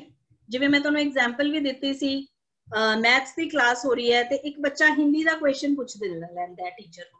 वैसे तो बच्चे टीचर को कोई भी क्वेश्चन पूछ सकते हैं, बट कई बार की हुंदा असी आउट ऑफ द टॉपिक गल कर दिंदे हैं, रिलेटेड गल नहीं करते है ना। कोई टॉपिक जिवें टीचर ने तुहानू कहा तुसी इस सम दे रिलेटेड कुछ पूछना है तो पूछ सकते हो, बट तुसी हिंदी का क्वेश्चन पूछ लेंदे हो या पंजाबी का पूछ लेंदे हो तो टीचर तुहानू कहेगा कि तुसी इररेलेवेंट क्वेश्चन पूछ रहे हो, है ना। You are asking irrelevant question, तुहाडा क्वेश्चन रेलेवेंट नहीं है, यानी कि जिस टॉपिक बारे गल चल रही है उहदे नाल रिलेटेड नहीं है, irrelevant. Next is crew. Crew हुंदा है शिप के ऊपर जो स्टाफ हुंदा है ना उन्होंने क्रू कहा जाता है। शिप जिहड़ा पानी का जहाज हुंदा है ना उहदे ऊपर जिहड़ा स्टाफ हुंदा है असीं उहनूं क्रू कहंदे आ। उहदे एक कलैक्टिव नाउन है, कलैक्टिव नाउन असीं कीता सीगा, लाइक असीं जिवें कैटल दे ग्रुप नूं असीं हर्ड कह दिंदे आ। बहुत सारे पशु आ रहे हैं, असीं की कहांगे herd of cattle, bunch of keys, है ना। तो इसी तरह ही जिहड़े स्टाफ मैंबर जिवें जजिस ने, जजिस नूं असीं कलैक्टिव की कहंदे आ, जूरी। तो इसी तरह क्रू की हुंदा है, शिप दे उत्ते जिन्ना भी स्टाफ हुंदा है कैप्टन है या उत्थे जिहड़े होर भी इंप्लॉइज है जिहड़े काम करते हैं वो सारे नूं असीं क्रू कहंदे हां। Next is ironic. Ironic word बच्चे थोड़ा जा इहदे बारे ना, ये थोड़ा जा वर्ड जिहड़ा है ध्यान च रखण वाला है, ध्यान नाल सुनन वाला है। आयरॉनिक हुंदा है जदों तुसीं गल कर रहे हो इस तरह दी जिहदा वो मतलब नहीं है। फॉर एग्जाम्पल लाइक मैनू इत्थे हिटलर दी याद आ रही है। हिटलर सी ना, ਉਹ ਸੀਗਾ, ਉਹਨੇ ਬਹੁਤ ਸਾਰੇ ਜਿਊਜ਼ ਨੂੰ ਮਰਵਾਇਆ ਸੀ, ਯਹੂਦੀਆਂ ਨੂੰ, ਤੁਹਾਨੂੰ ਪਤਾ ਹੋਏਗਾ ਸਾਰਿਆਂ ਨੂੰ। ਹਿਟਲਰ ਸੀਗਾ ਇੱਕ ਕੱਟੜ ਕ੍ਰਿਸਚੀਅਨ ਸੀਗਾ, ਉਹਨੇ ਬਹੁਤ ਸਾਰੇ ਜੂਸ ਨੂੰ ਤਕਰੀਬਨ 6 ਲੱਖ ਹਾਂ ਜੂਸ ਵਰ ਕਿਲਡ, 6 ਲੱਖ ਉਹਨੇ ਗੈਸ ਚੇਂਬਰ ਦੇ ਵਿੱਚ ਛੋਟੇ ਛੋਟੇ ਬੱਚਿਆਂ ਨੂੰ ਮਾਰਿਆ ਸੀ। ਬਟ ਉਹ ਕੀ ਕਹਿੰਦਾ ਸੀਗਾ ਕਿ ਮੈਂ ਕ੍ਰਿਸਚੀਅਨਿਟੀ ਨੂੰ ਪ੍ਰਮੋਟ ਕਰ ਰਿਹਾ, ਤਾਂ ਉਹਨੂੰ ਆਇਰੋਨਿਕ ਕੈਰੈਕਟਰ ਕਿਹਾ ਜਾਂਦਾ ਸੀ ਹਿਟਲਰ ਨੂੰ। मतलब जो बंदा कर कुछ रहा है लेकिन ओदा मतलब वो नहीं है जो है। मैं एक और एग्जांपल देनी हां, लाइक जिवें असीं कहिए कि आ वेखो this is the irony, this is the irony, एक विडंबना है कि जेड़ा बंदा नशे फैला रहा है वही कैंसर हॉस्पिटल खोल रहा है। यानी आपां एक मजाक दे तौर ते है ना, ਅਸੀਂ ਇੱਕ ਪੋਜ਼ਿਟਿਵ ਗੱਲ ਔਰ ਨੈਗੇਟਿਵ ਦੋ ਗੱਲਾਂ ਜਿਹੜੀਆਂ ਕਿ ਰਿਲੇਟ ਨਹੀਂ ਕਰਦੀਆਂ, ਅਸੀਂ ਜਦੋਂ ਗੱਲ ਕਹਿਣੀ ਹੋਵੇ ਨਾ ਤਾਂ ਅਸੀਂ ਉਹਨੂੰ ਕੀ ਕਹਿੰਦੇ ਆ, ਆਇਰਨੀ। ਤੇ ਆਇਰੋਨਿਕ ਮਤਲਬ ਰਿਲੇਟਡ ਟੂ ਆਇਰਨੀ, ਵਿਡੰਬਨਾ ਜਿਹਨੂੰ ਅਸੀਂ ਕਹਿੰਦੇ ਨਾ, ਕਿ ਦੇਖੋ ਅਸੀਂ ਇੱਕ ਸਰਕੈਸਟਿਕ ਵੇ ਨਾਲ ਬੋਲਿਆ, ਮਜ਼ਾਕੀਆ, ਕਿਸੇ ਨੂੰ ਟੌਂਟ ਕਰਦੇ ਕਿਹਾ ਕਿ ਜਿਹੜਾ ਬੰਦਾ ਨਸ਼ੇ ਫੈਲਾ ਰਿਹਾ ਹੈ ਉਹੀ ਬੰਦਾ ਕੈਂਸਰ ਹਸਪੀਟਲ ਖੋਲ ਰਿਹਾ। ਸੋ ਦਿਸ ਇਜ਼ ਦੀ ਆਇਰਨੀ। ਇਹ ਸਾਡੇ ਇੱਕ ਕੌਮ ਦੀ ਆਇਰਨੀ ਹੈ ਜਾਂ ਸਾਡੇ ਦੇਸ਼ ਦੀ ਇੱਕ ਆਇਰਨੀ ਹੈ, ਵਿਡੰਬਨਾ ਹੈ। ठीक है। Next is non plussed. ये शायद असीं उस दिन भी कीता सी। नॉन प्लस्ड हुंदा है कंफ्यूज्ड, bewildered, perplexed। मतलब जो बंदा, मतलब मैनूं हुण समझ नहीं आ रही मैं की करा, मैं कंफ्यूजन च, like I am non plussed, non plussed. ठीक है। कंफ्यूजन दे विच, bewilderment दे विच, परप्लैक्सिटी दे विच जो कोई होवे तां उहनूं असीं की कहंदे आ, नॉन प्लस्ड। मतलब मैं कंफ्यूज हो गई, I don't know what to do now, where to go now, इधर जावां तो फिर ਅਸੀਂ ਕੀ ਕਵਾਂਗੇ, nonplussed. Okay. Then CREDULOUS is credulous। credulous word ਅਸੀਂ ਉਸ ਦਿਨ ਕੀਤਾ ਸੀਗਾ। credulous ਦਾ ਮਤਲਬ ਹੁੰਦਾ ਹੈ ਲਾਈਲਗ। ਉਹ ਬੰਦਾ ਜਿਹੜਾ ਦੂਸਰਿਆਂ ਦੀ ਗੱਲਾਂ ਤੇ ਯਕੀਨ ਕਰੇ ਉਹਨੂੰ ਅਸੀਂ ਕਹਿੰਦੇ ਨਾ ਲਾਈਲਗ। ਜਿਹਨੇ ਵੀ ਕੋਈ ਗੱਲ ਕੀਤੀ, ਠੀਕ ਹੈ ਜੀ, वो अपना दिमाग नहीं वरत रहा, ਉਹਨੂੰ नहीं पता कि ठीक की है कि गलत की है, ते वो सिर्फ दूसरे दे कहने दे मुताबिक चल रहा, ਅਸੀਂ ਉਹਨੂੰ ਕਹਿੰਦੇ ਆ credulous। credulous ਇਹਨੂੰ ਗਲਿਬਲ ਵੀ ਕਿਹਾ ਜਾਂਦਾ ਹੈ, GULLIBLE, ਗਲਿਬਲ, ਦੂਸਰਿਆਂ ਦੀ ਗੱਲਾਂ ਦੇ ਵਿੱਚ ਆ ਜਾਣਾ, ਗਲਿਬਲ, credulous। next word is deteriorate, DETERIORATE, deteriorate। Deteriorate हुंदा है कंडीशन दा पहले नालों बिगड़ जाना। I gave you an example that day also, ਆਪਾਂ ਦਿੱਤੀ ਸੀ ਬੁੱਧਵਾਰ ਨੂੰ ਜਦੋਂ ਕਲਾਸ ਹੋਈ ਸੀ ਆਪਣੀ। डिटीरियोरेट जिवें मैं कहा कि मेरी फ्रेंड है, ਉਹਦੀ कंडीशन डिटीरियोरेट हो रही है, ਉਹਦੀ हालत होर खराब हो रही है, going from bad to worse, बुरे तो बदतर हो रही है, ਉਹਦੀ कंडीशन बिगड़ती जा रही है, बिगड़ना। सो ਉਹਦੀ कंडीशन डिटीरियोरेट हो रही है, ਉਹਦੀ हालत डिटीरियोरेट हो रही है। So deteriorate means going from bad to worse, बुरे तो होर बदतर हो जाए। एंड एक वर्ड होर मैनू हुणे आया, डिसमिस्ड। डिसमिस हुंदा खारिज कर देना, है ना। Dismiss means DISMISS, dismiss means खारिज कर देना, किसी नू हटा देना। जिवें ऑफिसर ने उन्होंने डिसमिस करता, लाइक उन्होंने नौकरी तो हटा दिता, डिसमिस कर दिता। ते एक मैं इत्थे लाइन लिखी है, लर्न इंग्लिश प्रमोट पंजाबी। एक बच्चे का क्वेश्चन आया सी कि मैम जिवें असीं इंग्लिश की प्रैक्टिस करते हैं ते सानू कहा जाता है कि वार वार इंग्लिश पढ़ो, ते उहदे नाल होर भाषावां सानू भुल रहीआं ने। ते बच्चे मैं सोचिया कि इदां हो ही नहीं सकता कि तुसीं होर भाषावां भुल जाओ। की है, देखो तुसीं गुरु ग्रंथ साहिब जी दे विच भी देखोगे तकरीबन 35 बोलियां ते उपबोलियां ने। गुरु साहिब ने फारसी दे विच, साडे जो भी गुरबाणी है उहदे विच फारसी, अरबी, ਉਹਦੇ ਵਿੱਚ ਸੰਸਕ੍ਰਿਤ, है ना, ਇਹਨਾਂ ਭਾਸ਼ਾਵਾਂ ਦਾ ਪ੍ਰਭਾਵ, ਔਰ ਤਕਰੀਬਨ 35 ਬੋਲੀਆਂ ਤੇ ਉਪਬੋਲੀਆਂ ਦਾ ਪ੍ਰਭਾਵ ਸਾਡੀ ਭਾਸ਼ਾ 'ਚ ਹੈ। तो गुरु साहब ने सानू एक मैसेज दिता है कि असी बोलियां सीखिए, बट ओदा ये मतलब नहीं है कि ओदे नाल सानू पंजाबी भूल जाएगी। ऐदा नहीं हो सकता। Learn English, we have to learn as many languages as we can। जिन्नी languages असी सीख सकते हैं सीखिए, but we have to learn English and promote Punjabi। Punjabi नू प्रमोट करना है, अपनी रूट्स दे नाल जुड़े रहना है, अपने कल्चर दे नाल जुड़े रहना है, बट सानू भाषावां सीखनियां चाहिए। ठीक है। सो ऐदा नहीं हुंदा कि कोई एक भाषा सीखण नाल सानू अपनी माँ बोली नू तां विसारना ही नहीं चाहिए। बाकी भाषावां सीखो ते माँ बोली नू ना विसारो, इस तरह नहीं है। सो अज दा टॉपिक शुरू करन तो पहला मैं सुरिंदर कौर भैन जी नू रिक्वेस्ट करांगी, मैनू प्लीज दसोगे मैम आपां अज दा टॉपिक शुरू करिए या ओनू नेक्स्ट टाइम ले लईए? मैम ले सकते हैं जी, हजे अपने कोल 10 मिनट्स हैगे ने, बट अगर बच्चों दे क्वेश्चंस ज्यादा ने ਤੁਹਾਡੇ ਲਈ ਫਿਰ ਆਪਾਂ क्वेश्चंस भी ले सकते हैं। ओके जी, ओके जी। सो अज दा टॉपिक है मेरा, we are going to do some definitions to brainstorm and reflect. Brainstorm और रिफ्लेक्ट दा मीनिंग मैं तुहानू बाद चों दसांगी। तुसीं सिंपली ये देखो कि अज असीं कुछ डेफिनेशंस करांगे। सो की है कि when I was going through a newspaper, मैं अज न्यूज़पेपर तो गो थ्रू हो रही सी, या असी जिवें न्यूज़ वगैरह सुनते हैं तो उहदे च बहुत सारे वर्ड्स हैं जिहड़े अजकल असी अपनी भाषा दे विच यूज करने शुरू कर दिते। And as students, as learners, तुहानू वो वर्ड्स आने चाहिए। ठीक है। बहुत सारियां इदां दीयां टर्म्स ने जिहड़ियां तुहानू आनियां चाहिए ने। तुहानू पता होना चाहिए, जिवें हुणे मैं एक वर्ड तुहानू दस्सिया जीडीपी, तुहानू पता होना चाहिए एक्चुअली जीडीपी की है। So it's your homework.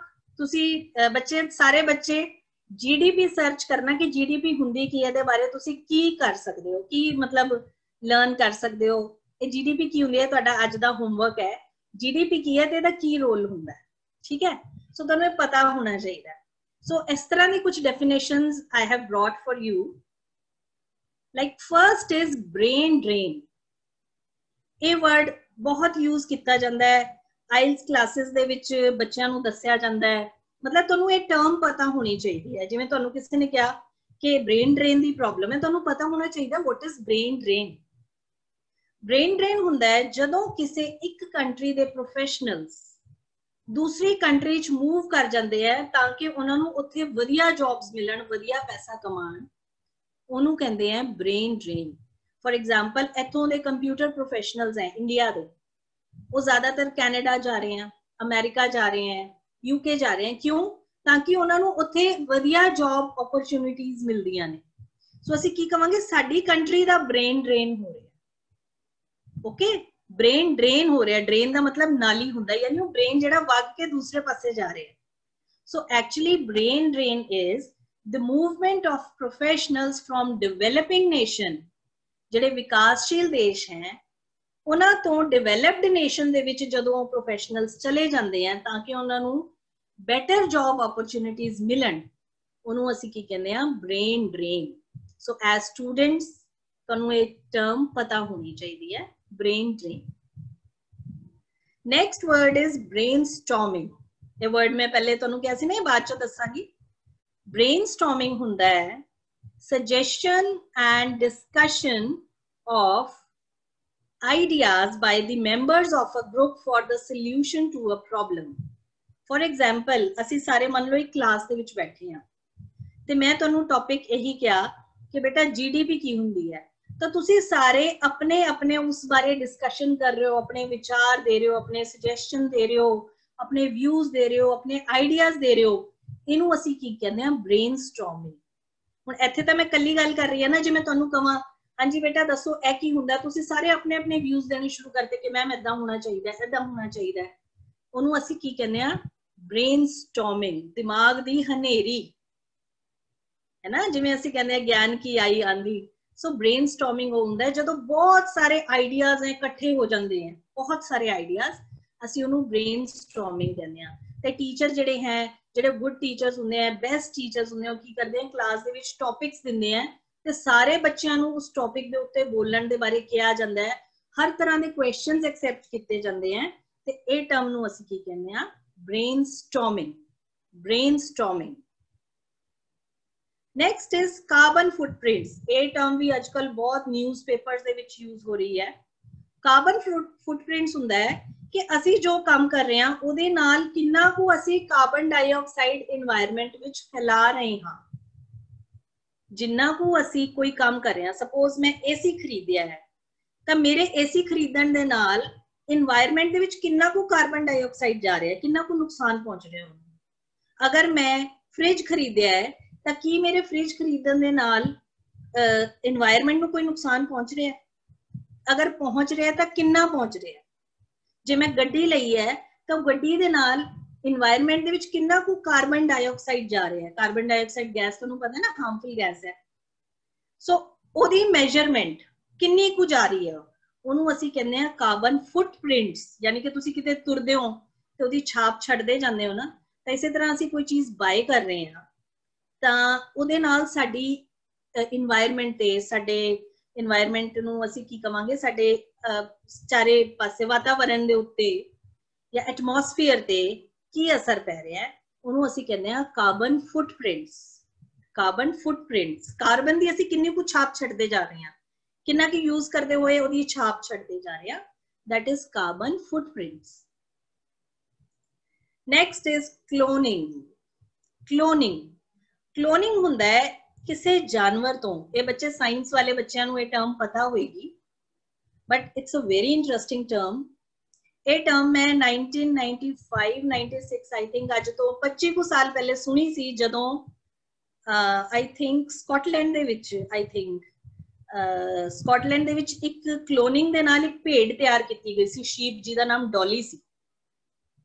ਡੋਲੀ ਨਾਮ ਦੀ ਇੱਕ ਸ਼ੀਪ ਤਿਆਰ ਕੀਤੀ ਗਈ ਸੀ। ਇੱਕ ਸੈੱਲ ਤੋਂ ਉਹ ਸ਼ੀਪ ਤਿਆਰ ਹੋਈ ਸੀ, ਲੈਬੋਰੇਟਰੀ ਦੇ ਵਿੱਚ ਉਸ ਸੈੱਲ ਨੂੰ ਡਿਵੈਲਪ ਕੀਤਾ ਗਿਆ ਸੀਗਾ ਤੇ ਉਹ ਐਜ਼ ਇਟ ਇਜ਼ ਇੱਕ ਸ਼ੀਪ ਬਣਾ ਦਿੱਤੀ ਗਈ ਸੀ। ਇਹਨੂੰ ਕਿਹਾ ਜਾਂਦਾ ਕਲੋਨਿੰਗ।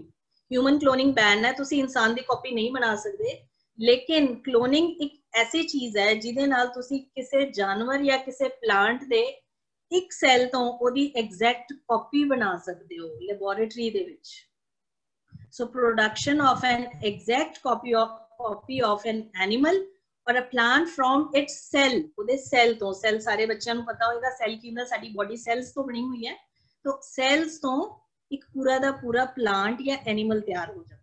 ਸੋ ਇਹ ਟੌਪਿਕ ਵੀ ਬਹੁਤ ਇੰਟਰਸਟਿੰਗ ਹੈ, ਤੁਸੀਂ ਗੂਗਲ ਤੇ ਇਹਦੇ ਬਾਰੇ ਸਰਚ ਕਰੋ। ਡੋਲੀ ਸ਼ੀਪ ਪਾਣਾ ਤੁਹਾਨੂੰ ਇਹਦੇ ਬਾਰੇ ਕਾਫੀ ਮਿਲੇਗਾ। ਮੈਨੂੰ ਉਹਦਾ ਨਾਮ ਨਹੀਂ ਯਾਦ, ਉਹਦਾ ਪੂਰਾ ਬੜਾ ਵੱਡਾ ਜਿਹਾ ਨਾਮ ਸੀ, ਬਟ ਉਹਨੂੰ ਡੋਲੀ ਸ਼ੀਪ ਕਿਹਾ ਜਾਂਦਾ ਸੀਗਾ। ਤੇ ਇਹ ਕੁਐਸਚਨ ਜਿਹੜਾ ਹੈ ਕੰਪੀਟੀਟਿਵ ਐਗਜ਼ਾਮਸ ਦੇ ਵਿੱਚ ਵੀ ਆਇਆ ਸੀਗਾ। ਸਿਵਲ ਸਰਵਿਸਿਜ਼ ਦੇ ਐਗਜ਼ਾਮ ਸੀਗੇ ਨਾ ਮੇਰੇ, ਉਹਦੇ ਵਿੱਚ ਇਹ ਕੁਐਸਚਨ ਆਇਆ ਸੀਗਾ ਕਿ ਫਰਸਟ ਜਿਹੜੀ ਕਲੋਨ ਕੀਤੀ ਗਈ ਸੀ ਉਹ ਸ਼ੀਪ ਦਾ ਕੀ ਨਾਮ ਸੀ, ਤਾਂ ਕਰਕੇ ਮੈਨੂੰ ਅਜੇ ਤੱਕ ਯਾਦ ਹੈ। Next is economics. ਇਕਨੋਮਿਕਸ ਜਿਹੜੀ ਹੈ ਹੁਣ ਟਰਮ ਸਿਰਫ ਕਾਮਰਸ ਵਾਲੇ ਬੱਚਿਆਂ ਲਈ ਨਹੀਂ ਰਹੀ, ਇਹ ਸਾਡੇ ਸਾਰਿਆਂ ਲਈ ਹੈ। ਇਕਨੋਮਿਕਸ ਹੁੰਦਾ ਜਦੋਂ ਅਸੀਂ ਆਪਣੀ ਕਿਸੇ ਕੰਟਰੀ ਦੇ ਵਿੱਚ ਜਿੱਥੇ ਰਹਿ ਕੇ ਉੱਥੇ ਕਿੰਨੀਆਂ ਕੁ ਗੁੱਡਸ ਨੇ, ਕੀ ਪੈਦਾ ਹੋ ਰਿਹਾ ਹੈ, ਕੀ ਡਿਸਟ੍ਰੀਬਿਊਟ ਹੋ ਰਿਹਾ ਹੈ, ਕਿੰਨਾ ਕੁ ਅਸੀਂ ਕੰਜ਼ਿਊਮ ਕਰ ਰਹੇ ਹਾਂ, ਕਿੰਨਾ ਕੁ ਅਸੀਂ ਖਾ ਰਹੇ ਹਾਂ, ਕਿੰਨਾ ਕੁ ਉਗਾ ਰਹੇ ਹਾਂ, ਕਿੰਨੀ ਕੁ ਮੈਨੂਫੈਕਚਰਿੰਗ ਹੋ ਰਹੀ ਹੈ, ਇਹ ਸਾਰੇ ਦੀ ਸਟੱਡੀ ਨੂੰ ਅਸੀਂ ਕੀ ਕਹਿੰਦੇ ਹਾਂ, ਇਕਨੋਮਿਕਸ, ਅਰਥ ਸ਼ਾਸਤਰ, ਇਕਨੋਮਿਕਸ।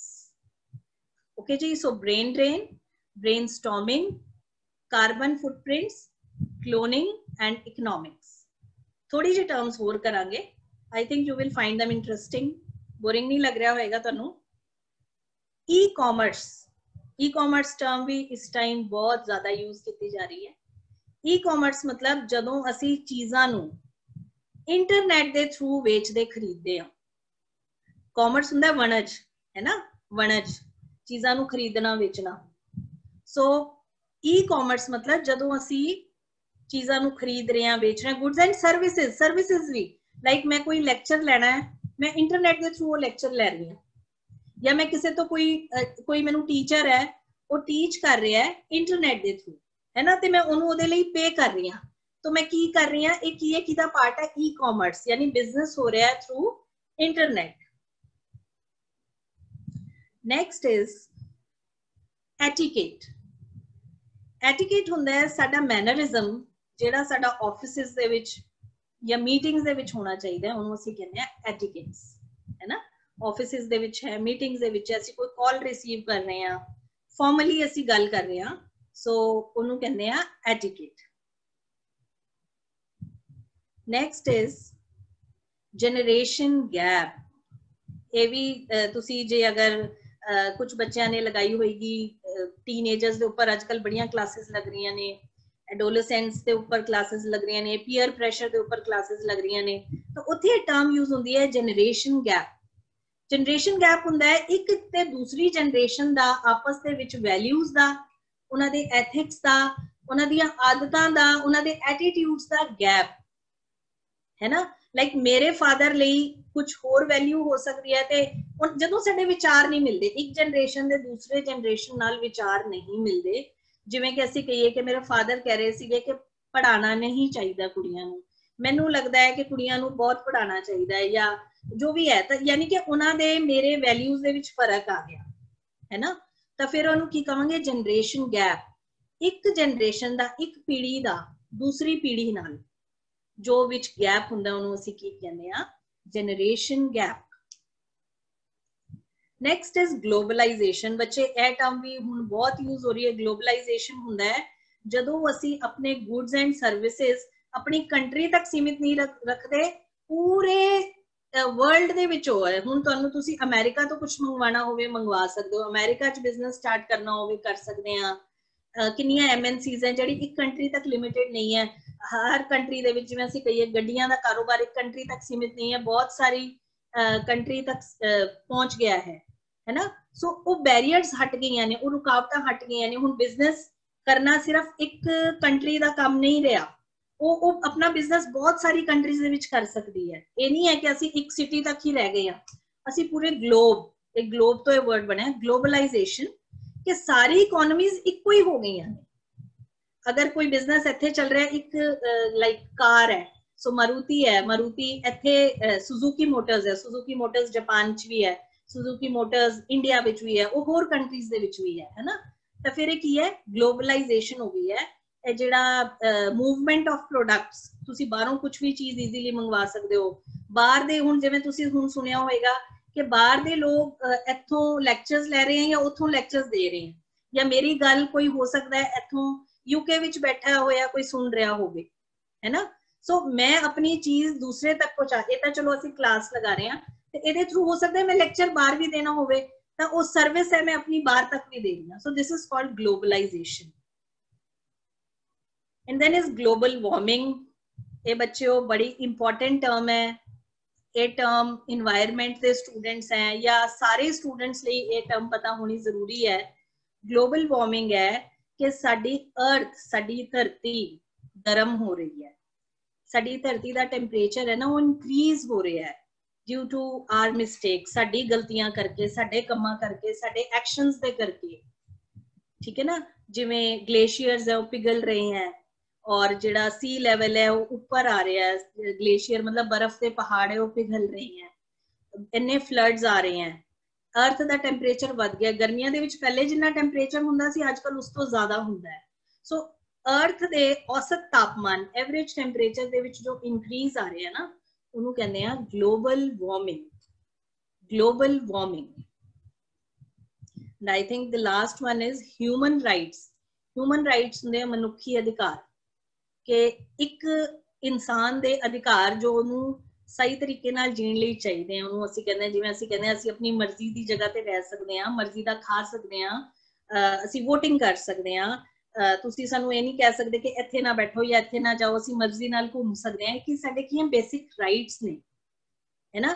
ਅਸੀਂ ਆਪਣੀ ਮਰਜ਼ੀ ਨਾਲ ਜਿਹੜੇ ਮਰਜ਼ੀ ਰਿਲੀਜੀਅਸ ਪਲੇਸ ਤੇ ਜਾ ਸਕਦੇ ਹਾਂ, ਅਸੀਂ ਕੋਈ ਵੀ ਰਿਲੀਜਨ ਅਡਾਪਟ ਕਰ ਸਕਦੇ ਹਾਂ, ਕੀ ਇਹ ਸਾਡਾ ਬੇਸਿਕ ਰਾਈਟ ਹੈ। ਕੋਈ ਸਾਨੂੰ ਇਹ ਨਹੀਂ ਕਹਿ ਸਕਦਾ ਕਿ ਤੁਸੀਂ ਇਹ ਕਿਉਂ ਕੀਤਾ ਜਾਂ ਇਹ ਕਿਉਂ ਨਹੀਂ ਕੀਤਾ, ਠੀਕ ਹੈ। ਇਹਨੂੰ ਅਸੀਂ ਕਹਿੰਦੇ ਹਿਊਮਨ ਰਾਈਟਸ। ਜਿਵੇਂ ਅਸੀਂ ਕਹਿੰਦੇ ਗੁਰੂ ਤੇਗ ਬਹਾਦਰ ਜੀ ਨੇ ਆਪਣੀ ਸ਼ਹੀਦੀ ਕਿਉਂ ਦਿੱਤੀ ਸੀ, ਹਿਊਮਨ ਰਾਈਟਸ ਦੇ ਲਈ, ਠੀਕ ਹੈ। And last is inflation.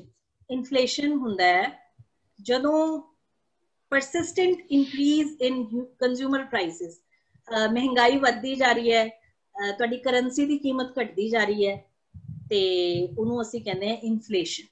Inflation ਹੁੰਦਾ ਹੈ ਜਦੋਂ ਮਹਿੰਗਾਈ ਬਹੁਤ ਵੱਧ ਗਈ ਤੇ ਸਾਡੀ ਕਰੰਸੀ ਦੀ ਕੀਮਤ ਘਟ ਗਈ, ਸਾਡੀ ਮੁਦਰਾ ਦੀ ਕੀਮਤ ਘਟ ਗਈ ਹੈ, ਪੈਸੇ ਰੁਪਈਏ ਦੀ ਕੀਮਤ ਘਟ ਗਈ ਹੈ, ਤਾਂ ਉਹਨੂੰ ਅਸੀਂ ਕਹਿੰਦੇ ਆ inflation. So these were the terms। ਇਹ ਮੈਂ ਥੋੜੀਆਂ ਜਿਹੀਆਂ ਲਈਆਂ, ਈਜ਼ੀ ਵਾਲੀਆਂ ਲਈਆਂ ਸੀਗੀਆਂ, ਤੇ ਜੇ ਤੁਹਾਨੂੰ ਲੱਗਿਆ ਕਿ ਇਹ ਟਰਮਸ ਤੁਹਾਡੇ ਲਈ ਹੈਲਪਫੁਲ ਹੈ, ਡੂ ਟੈਕਸਟ ਮੀ। ਅਸੀਂ ਇਹਦੇ ਨਾਲ ਦੀਆਂ ਕੁਝ ਹੋਰ ਟਰਮਸ ਵੀ ਕਰਾਂਗੇ which are really going to help you, ਤੁਹਾਨੂੰ ਜ਼ਰੂਰ ਉਹ ਕੰਮ ਆਣਗੀਆਂ। ਤੇ our proverb of the day is, a person is known by the company he keeps। A person is known by the company he keeps। ਇਨਸਾਨ ਦੀ ਪਛਾਣ ਉਸਦੀ ਸੰਗਤ ਤੋਂ ਹੁੰਦੀ ਹੈ, ਉਹ ਜਿੱਦਾਂ ਦੀ ਸੰਗਤ ਵਿੱਚ ਰਹਿੰਦਾ ਹੈ ਨਾ, ਉਸਦੀ ਪਛਾਣ ਹੁੰਦੀ ਹੈ।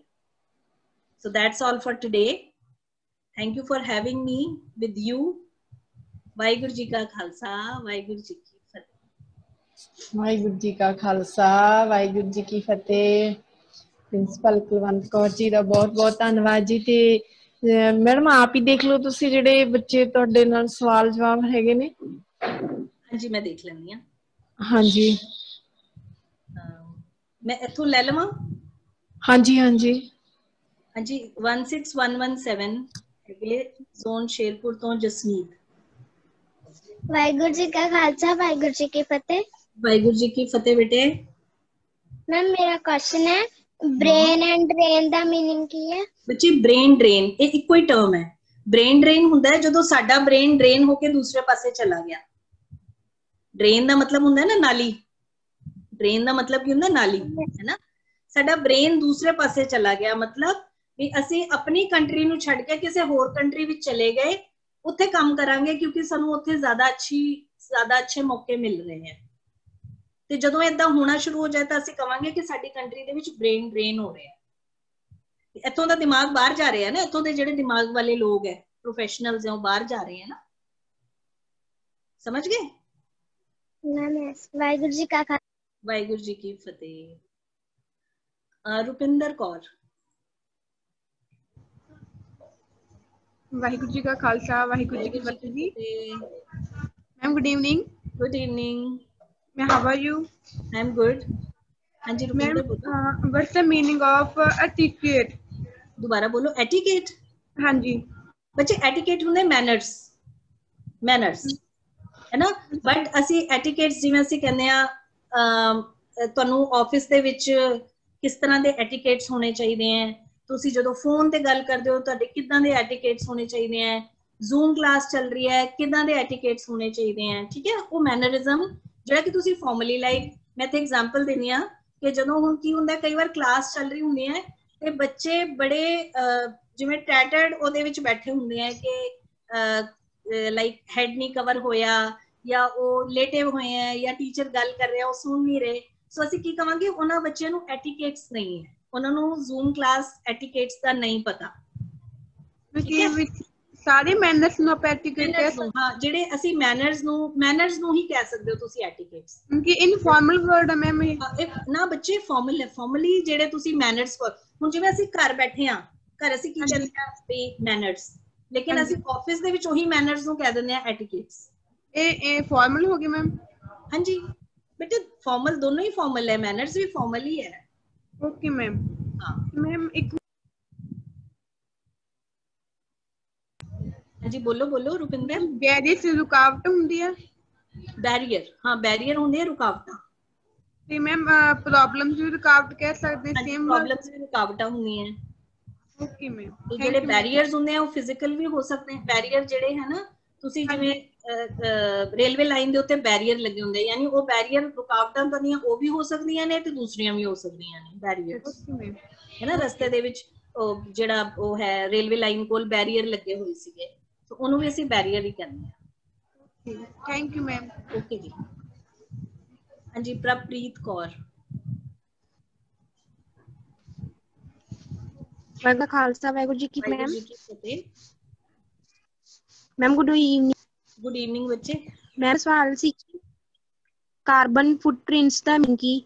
ਬੱਚੇ ਕਾਰਬਨ ਫੁੱਟਪ੍ਰਿੰਟਸ ਹੁੰਦਾ ਹੈ, ਕਾਰਬਨ ਫੁੱਟਪ੍ਰਿੰਟਸ, ਹਾਂ ਜਿਵੇਂ ਮੰਨ ਲਓ ਤੁਸੀਂ ਬਾਥਰੂਮ ਚ ਗਏ, ਉੱਥੇ ਪਾਣੀ ਪਿਆ ਹੋਇਆ ਬਹੁਤ, ਠੀਕ ਹੈ, ਤੇ ਤੁਸੀਂ ਬਾਥਰੂਮ ਚੋਂ ਬਾਹਰ ਨਿਕਲੇ ਤੇ ਉਹ ਪਾਣੀ ਤੁਹਾਡੇ ਪੈਰਾਂ ਵਿੱਚ ਲੱਗਿਆ ਹੈ, ਤੇ ਤੁਸੀਂ ਤੁਰਦੇ ਜਾਂਦੇ ਹੋ ਤੇ ਪਾਣੀ ਛਪਦਾ ਜਾਂਦਾ ਹੈ ਨਾ, ਠੀਕ ਹੈ। ਸਮਝ ਆਈ ਇੰਨੀ ਗੱਲ? ਯਾਨੀ ਕਿ ਤੁਸੀਂ ਫੁੱਟਪ੍ਰਿੰਟਸ ਛੱਡਦੇ ਚਲੇ ਗਏ, ਜਾਂ ਤੁਸੀਂ ਰੇਤ ਤੇ ਤੁਰ ਰਹੇ ਹੋ, ਤੁਸੀਂ ਆਪਣੇ ਪੈਰਾਂ ਦੀ ਛਾਪ ਛੱਡਦੇ ਹੋਏ ਚਲੇ ਗਏ। ਇੰਨੀ ਗੱਲ ਕਲੀਅਰ ਹੈ? ਸੋ ਕਾਰਬਨ ਫੁੱਟਪ੍ਰਿੰਟਸ ਹੁੰਦਾ ਹੈ ਕਿ ਤੁਸੀਂ ਜੋ ਕੋਈ ਕੰਮ ਕੀਤਾ ਉਹਦੇ ਨਾਲ ਤੁਸੀਂ ਕਾਰਬਨ ਡਾਈਆਕਸਾਈਡ ਕਿੰਨੀ ਕੁ ਆਪਣੇ ਐਟਮੋਸਫੀਅਰ 'ਚ ਫੈਲਾ ਰਹੇ ਹੋ, ਉਹਦੇ ਫੁੱਟਪ੍ਰਿੰਟਸ ਮਤਲਬ ਕਿੰਨਾ ਕੁ ਅਸਰ ਛੱਡਿਆ ਉਸ ਚੀਜ਼ ਨੇ। ਮੰਨ ਲਓ ਮੈਂ ਏਸੀ ਲੈਂਦੀ ਹਾਂ, ਉਹਦੇ ਨਾਲ ਮੇਰੇ ਇਨਵਾਇਰਨਮੈਂਟ ਨੂੰ ਕਿੰਨਾ ਕੁ ਨੁਕਸਾਨ ਪਹੁੰਚ ਰਿਹਾ, ਕਿੰਨਾ ਕੁ ਕਾਰਬਨ ਡਾਈਆਕਸਾਈਡ ਇਨਵਾਇਰਨਮੈਂਟ 'ਚ ਜਾ ਰਹੀ ਹੈ। ਮੈਂ ਗੱਡੀ ਲੈ ਰਹੀ ਹਾਂ, ਉਹਦੇ ਨਾਲ ਕੀ ਕੋਈ ਕਾਰਬਨ ਡਾਈਆਕਸਾਈਡ ਜਾ ਰਹੀ ਹੈ? ਅਗਰ ਜਾ ਰਹੀ ਹੈ ਤਾਂ ਕਿੰਨੀ ਕੁ ਜਾ ਰਹੀ ਹੈ, ਉਹਨੂੰ ਅਸੀਂ ਕਾਰਬਨ ਫੁੱਟਪ੍ਰਿੰਟਸ ਕਹਿੰਦੇ ਹਾਂ। ਮੈਜ਼ਰਮੈਂਟ ਉਹਦੀ ਕਿੰਨੀ ਕੁ ਗਈ ਹੈ, ਅਸੀਂ ਕਿੰਨਾ ਕੁ ਛਾਪ ਛੱਡੀ ਹੈ ਕਾਰਬਨ ਦੇ ਰੂਪ ਵਿੱਚ। ਸਮਝ ਗਏ? Got it ਪ੍ਰਪ੍ਰੀਤ?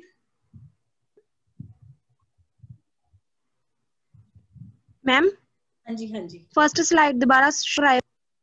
ओके जी। हाँ जी, जब तक मैम फर्स्ट स्लाइड दोबारा शरायो। दोबारा कर देंगे, दोबारा कर। क्वेश्चन आंसर्स वाली या डेफिनेशंस वाली?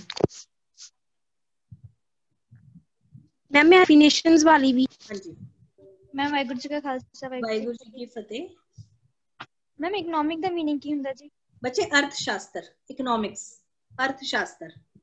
ਜਦੋਂ ਅਸੀਂ ਜਿਵੇਂ ਸਾਡੀ ਕੰਟਰੀ ਦੇ ਵਿੱਚ ਕਿੰਨਾ ਕੁ ਕ੍ਰੌਪਸ ਹੋ ਰਹੀ, ਕਿਹੜੀ ਫਸਲ ਉਗ ਰਹੀ ਹੈ, ਕਿਹੜੀ ਕ੍ਰੌਪਸ ਉਗ ਰਹੀਆਂ ਨੇ, ਕਿੰਨੇ ਲੋਕ ਸਰਵਿਸ ਕਰਦੇ ਹੈ, ਕਿੰਨੇ ਲੋਕ, ਕਿੰਨੀ ਇੰਡਸਟਰੀ ਹੈ, ਅਸੀਂ ਸਾਰਾ ਕੀ ਕਰ ਰਹੇ ਹਾਂ, ਸਟੱਡੀ ਕਰ ਰਹੇ ਹਾਂ, ਕਿੰਨੀ ਕੁ ਪ੍ਰੋਡਕਸ਼ਨ ਹੋ ਰਹੀ ਹੈ, ਕਿੰਨੀ ਕੁ ਲੋਕ ਕੰਜ਼ਿਊਮ ਕਰ ਰਹੇ ਹਾਂ। ਅਸੀਂ ਸਾਰਿਆਂ ਨੂੰ ਜਦੋਂ ਇਹਦੀ ਪੜ੍ਹਾਈ ਕਰਦੇ ਹਾਂ ਨਾ, ਉਹਨੂੰ ਅਰਥਸ਼ਾਸਤਰ ਕਹਿੰਦੇ ਆ। ਮਤਲਬ ਕਿੰਨਾ ਕੁ ਪੈਸਾ ਆ ਰਿਹਾ ਹੈ, ਕਿੰਨਾ ਜਾ ਰਿਹਾ ਹੈ, ਇਹ ਸਭ ਚੀਜ਼ਾਂ ਦੀ ਪੜ੍ਹਾਈ ਨੂੰ ਅਸੀਂ ਇਕਨੋਮਿਕਸ ਕਹਿੰਦੇ ਹਾਂ। ਐਂਡ ਮੈਮ ਕਲੋਨਿੰਗ ਦਾ ਮੀਨ ਕੀ ਹੁੰਦਾ? ਸੈਲ ਤੋਂ ਮਤਲਬ ਤੁਸੀਂ ਦੱਸੋ। ਇੱਕ ਸੈਲ ਤੋਂ, ਸਾਡੀ ਬਾਡੀ ਜਿਹੜੀ ਹੈ ਸੈਲਸ ਤੋਂ ਬਣੀ ਹੈ ਨਾ। Yes ma'am. ਤੇ ਜਿਵੇਂ ਕੋਈ ਪਲਾਂਟ ਹੈ, ਉਹ ਆਪਣੇ ਬੀਜ ਤੋਂ ਹੀ ਪੈਦਾ ਹੁੰਦਾ ਹੈ ਜਾਂ ਸਟੈਮ ਤੋਂ ਪੈਦਾ ਹੁੰਦਾ। ਇੱਕ ਪਲਾਂਟ ਹੈ, ਮੰਨ ਲਓ ਕੋਈ ਦੂਸਰਾ ਪਲਾਂਟ ਮੈਂ ਲਗਾਣਾ ਹੈ, ਤਾਂ ਹੋ ਸਕਦਾ ਹੈ ਉਹ ਕਿਸੇ ਡੰਡੀ ਤੋਂ ਲੱਗਦਾ ਹੋਵੇ ਜਾਂ ਕਿਸੇ ਬੀਜ ਤੋਂ ਲੱਗਦਾ ਹੈ ਨਾ। ਮਤਲਬ ਉਹਦਾ ਇੱਕ ਨੈਚੁਰਲ ਪ੍ਰੋਸੈਸ ਹੈ ਨਾ, ਉਹਦਾ ਨੈਚੁਰਲ ਪ੍ਰੋਸੈਸ ਹੈ ਨਾ ਕਿ ਬਾਈ ਨੇਚਰ ਉਹ ਪੈਦਾ ਹੋ ਰਿਹਾ। ਬਟ ਕਲੋਨਿੰਗ ਹੁੰਦਾ ਹੈ ਸੈਲ ਨੂੰ ਡਿਵੈਲਪ ਕੀਤਾ ਜਾਂਦਾ ਲੈਬੋਰਟਰੀ ਦੇ ਵਿੱਚ। ਕਿਸੇ ਪਲਾਂਟ ਦੀ ਸੈਲ ਤੋਂ ਦੂਸਰਾ ਐਗਜ਼ੈਕਟ ਪਲਾਂਟ ਤਿਆਰ ਕੀਤਾ ਜਾਂਦਾ ਹੈ, ਉਹਦੇ ਵਰਗਾ ਸੇਮ ਬਣ ਜਾਂਦਾ, ਔਰ ਉਹਦੇ ਵਰਗਾ ਸੇਮ ਜਾਨਵਰ ਵੀ ਬਣਾਇਆ ਜਾ ਚੁੱਕਿਆ ਹੈ।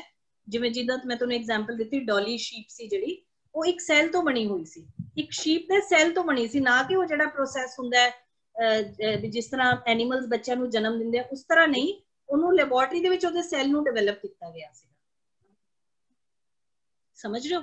ਉਹ ਸੈਲ ਦਾ ਥੋੜਾ ਕਰਕੇ ਤੇ ਫਿਰ ਉਸ ਤੋਂ ਬਾਅਦ ਮਤਲਬ ਇੱਕ ਪ੍ਰੋਸੈਸ ਹੁੰਦਾ ਹੈ, ਉਹ ਸਾਰਾ ਪ੍ਰੋਸੈਸ ਹੈ ਤੁਹਾਡਾ ਸਟੱਡੀ ਕਰਨ ਵਾਲਾ ਹੈ। ਠੀਕ ਹੈ ਮੈਮ, ਮਤਲਬ ਉਹਦੀ ਕਾਪੀ ਹੋ ਜਾਂਦੀ ਹੈ? ਕਾਪੀ ਬਣਾ ਦੇਣਾ ਤੁਸੀਂ, ਸਿੰਪਲੀ ਇਹ ਸਮਝੋ ਸੈਲ ਤੋਂ ਉਹਦੀ ਕਾਪੀ ਬਣਾ ਦੇਣਾ। Okay ma'am, thank you ma'am. Same copy ਬਣਦੀ ਹੈ, ਬਿਲਕੁਲ ਸੇਮ ਬਣਦੀ ਹੈ। ਠੀਕ ਹੈ, ਕਲੋਨਿੰਗ। ਹਾਂਜੀ ਹਾਂਜੀ, next is Palak.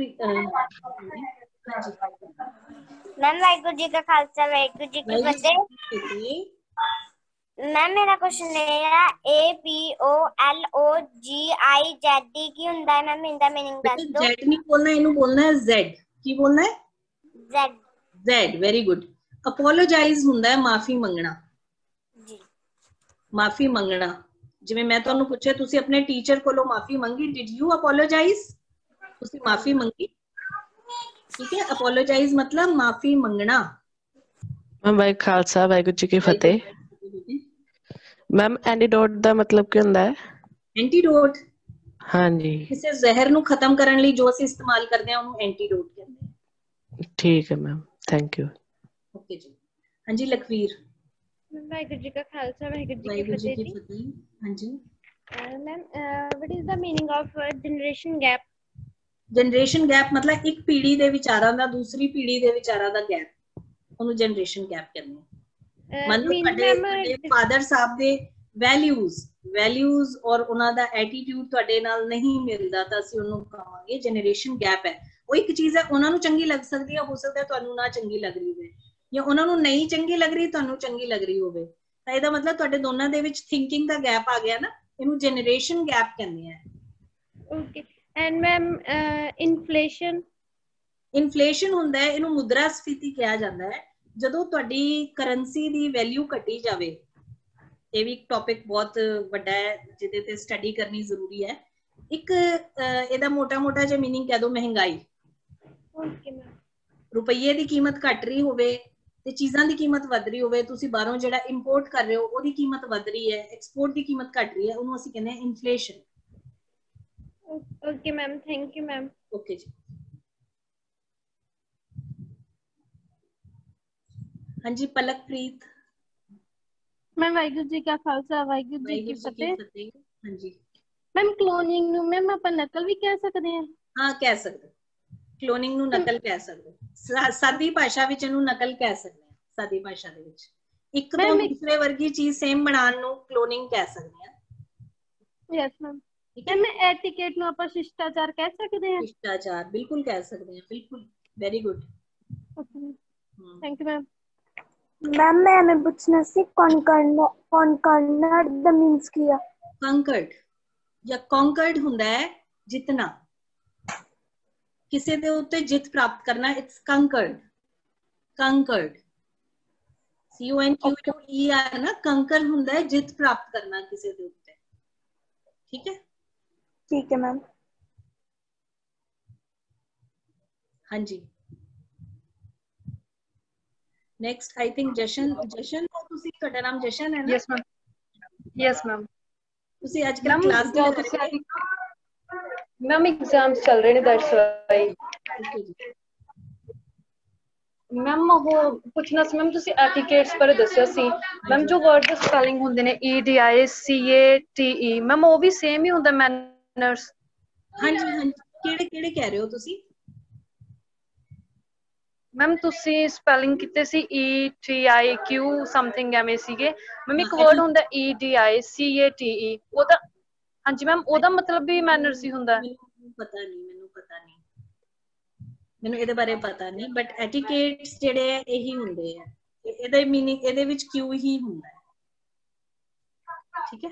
Okay ma'am. Ma'am ਇੱਕ ਤੁਸੀਂ ਦੱਸਿਆ ਸੀ ਕਲੋਨਿਕ ਦੇ ਬਾਰੇ ਮੈਮ, ਜਿਵੇਂ ਇੱਕ ਹਾਈਬ੍ਰਿਡ ਬੀਜ਼ ਹੁੰਦੇ ਨੇ ਮੈਮ, ਉਹ ਵੀ ਕਲੋਨਿਕ ਹੀ ਹੁੰਦੇ ਨੇ? ਨਹੀਂ ਬੱਚੇ, that is different thing। ਤੁਸੀਂ, ਮੈਂ ਤੁਹਾਨੂੰ ਕਹਿੰਦਾ ਕਲੋਨਿੰਗ ਦੀ ਸਿੰਪਲ ਡੈਫੀਨੇਸ਼ਨ ਹੈ ਇੱਕ ਚੀਜ਼ ਦੀ ਐਗਜ਼ੈਕਟ ਕਾਪੀ ਬਣਾ ਦੇਣਾ। ਸਾਇੰਟਿਫਿਕ ਟਰਮ ਦੇ ਵਿੱਚ ਬੜੀ ਵਾਸਟ ਟਰਮ ਹੈ। ਠੀਕ ਹੈ? ਸਾਇੰਸ ਦੇ ਅਕੋਰਡਿੰਗ ਇਹ ਬੜਾ ਵਾਸਟ ਜੀ ਉਹ ਹੈ। ਸਿੰਪਲ ਮੈਂ ਤੁਹਾਨੂੰ ਕਹਿੰਦਾ ਇੱਕ ਸਾਦੀ ਲੈਂਗੁਏਜ ਵਿੱਚ ਅਸੀਂ ਕਹਿੰਦੇ ਆ ਕਿ ਕਿਸੇ ਚੀਜ਼ ਦੀ ਐਗਜ਼ੈਕਟ ਕਾਪੀ ਕਰਨੀ ਕਲੋਨਿੰਗ। ਮੈਮ ਜਿਵੇਂ ਆਪਾਂ ਰੋਬੋਟ ਤਿਆਰ ਕੀਤਾ ਹੋਇਆ ਮੈਮ, ਉਹ ਕਲੋਨਿਕ ਹੈ? ਨੋ ਨੋ ਨੋ ਨੋ ਨੋ, ਕਿਸੇ ਸਰੀਰ ਦੇ ਸੈੱਲ ਤੋਂ ਬੱਚੇ,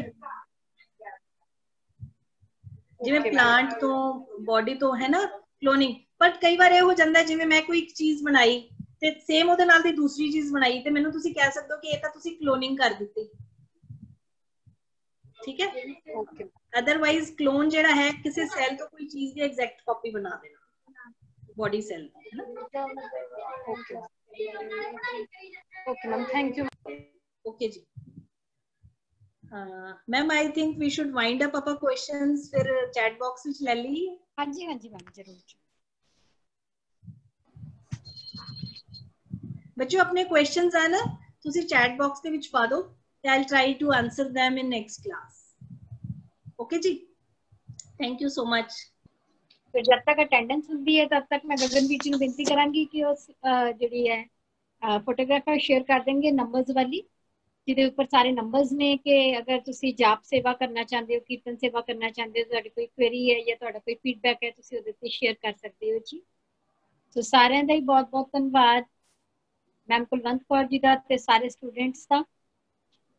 ਸੋ ਅੱਜ ਦੇ ਕੈਂਪ ਦੀ ਇੱਥੇ ਸਮਾਪਤੀ ਕਰਦੇ ਹਾਂ ਜੀ। ਬੇਨਤੀ ਹੈ ਜੀ ਕਿ ਕੱਲ ਦਾ ਕੈਂਪ ਜ਼ਰੂਰ ਸਾਰਿਆਂ ਨੇ ਅਟੈਂਡ ਕਰਨਾ ਜੀ। ਕੱਲ ਵੀ ਬਹੁਤ ਵਧੀਆ ਵਿਸ਼ਾ ਜੋ ਕਿ ਕਰਮ ਸਿੰਘ ਜੀ ਲੈਣਗੇ ਜੀ। ਸੋ ਸਾਰੇ ਸਟੂਡੈਂਟਸ ਨੂੰ ਬੇਨਤੀ ਹੈ ਕਿ ਸਮੇਂ ਸਿਰ ਜੁਆਇਨ ਕਰਨਾ, ਔਰ ਜ਼ਰੂਰ ਆਪਣੇ ਜੋ ਤੁਹਾਡੇ ਘਰ ਦੇ ਹੈਗੇ ਨੇ, ਤੁਹਾਡੇ ਪੇਰੈਂਟਸ ਹੋ ਗਏ, ਤੁਹਾਡੇ ਹੋਰ ਜੋ ਫੈਮਿਲੀ ਮੈਂਬਰਸ ਨੇ, ਉਹਨਾਂ ਸਾਰਿਆਂ ਨੂੰ ਵੀ ਨਾਲ ਤੁਸੀਂ ਉਹਨਾਂ ਨੂੰ ਵੀ ਬੇਨਤੀ ਕਰਨਾ ਕਿ ਉਹ ਵੀ ਜ਼ਰੂਰ ਇਸ ਕੈਂਪ ਨੂੰ ਜੇ ਅਟੈਂਡ ਕਰ ਸਕਣ ਤਾਂ ਬਹੁਤ ਵਧੀਆ ਹੋਵੇਗਾ।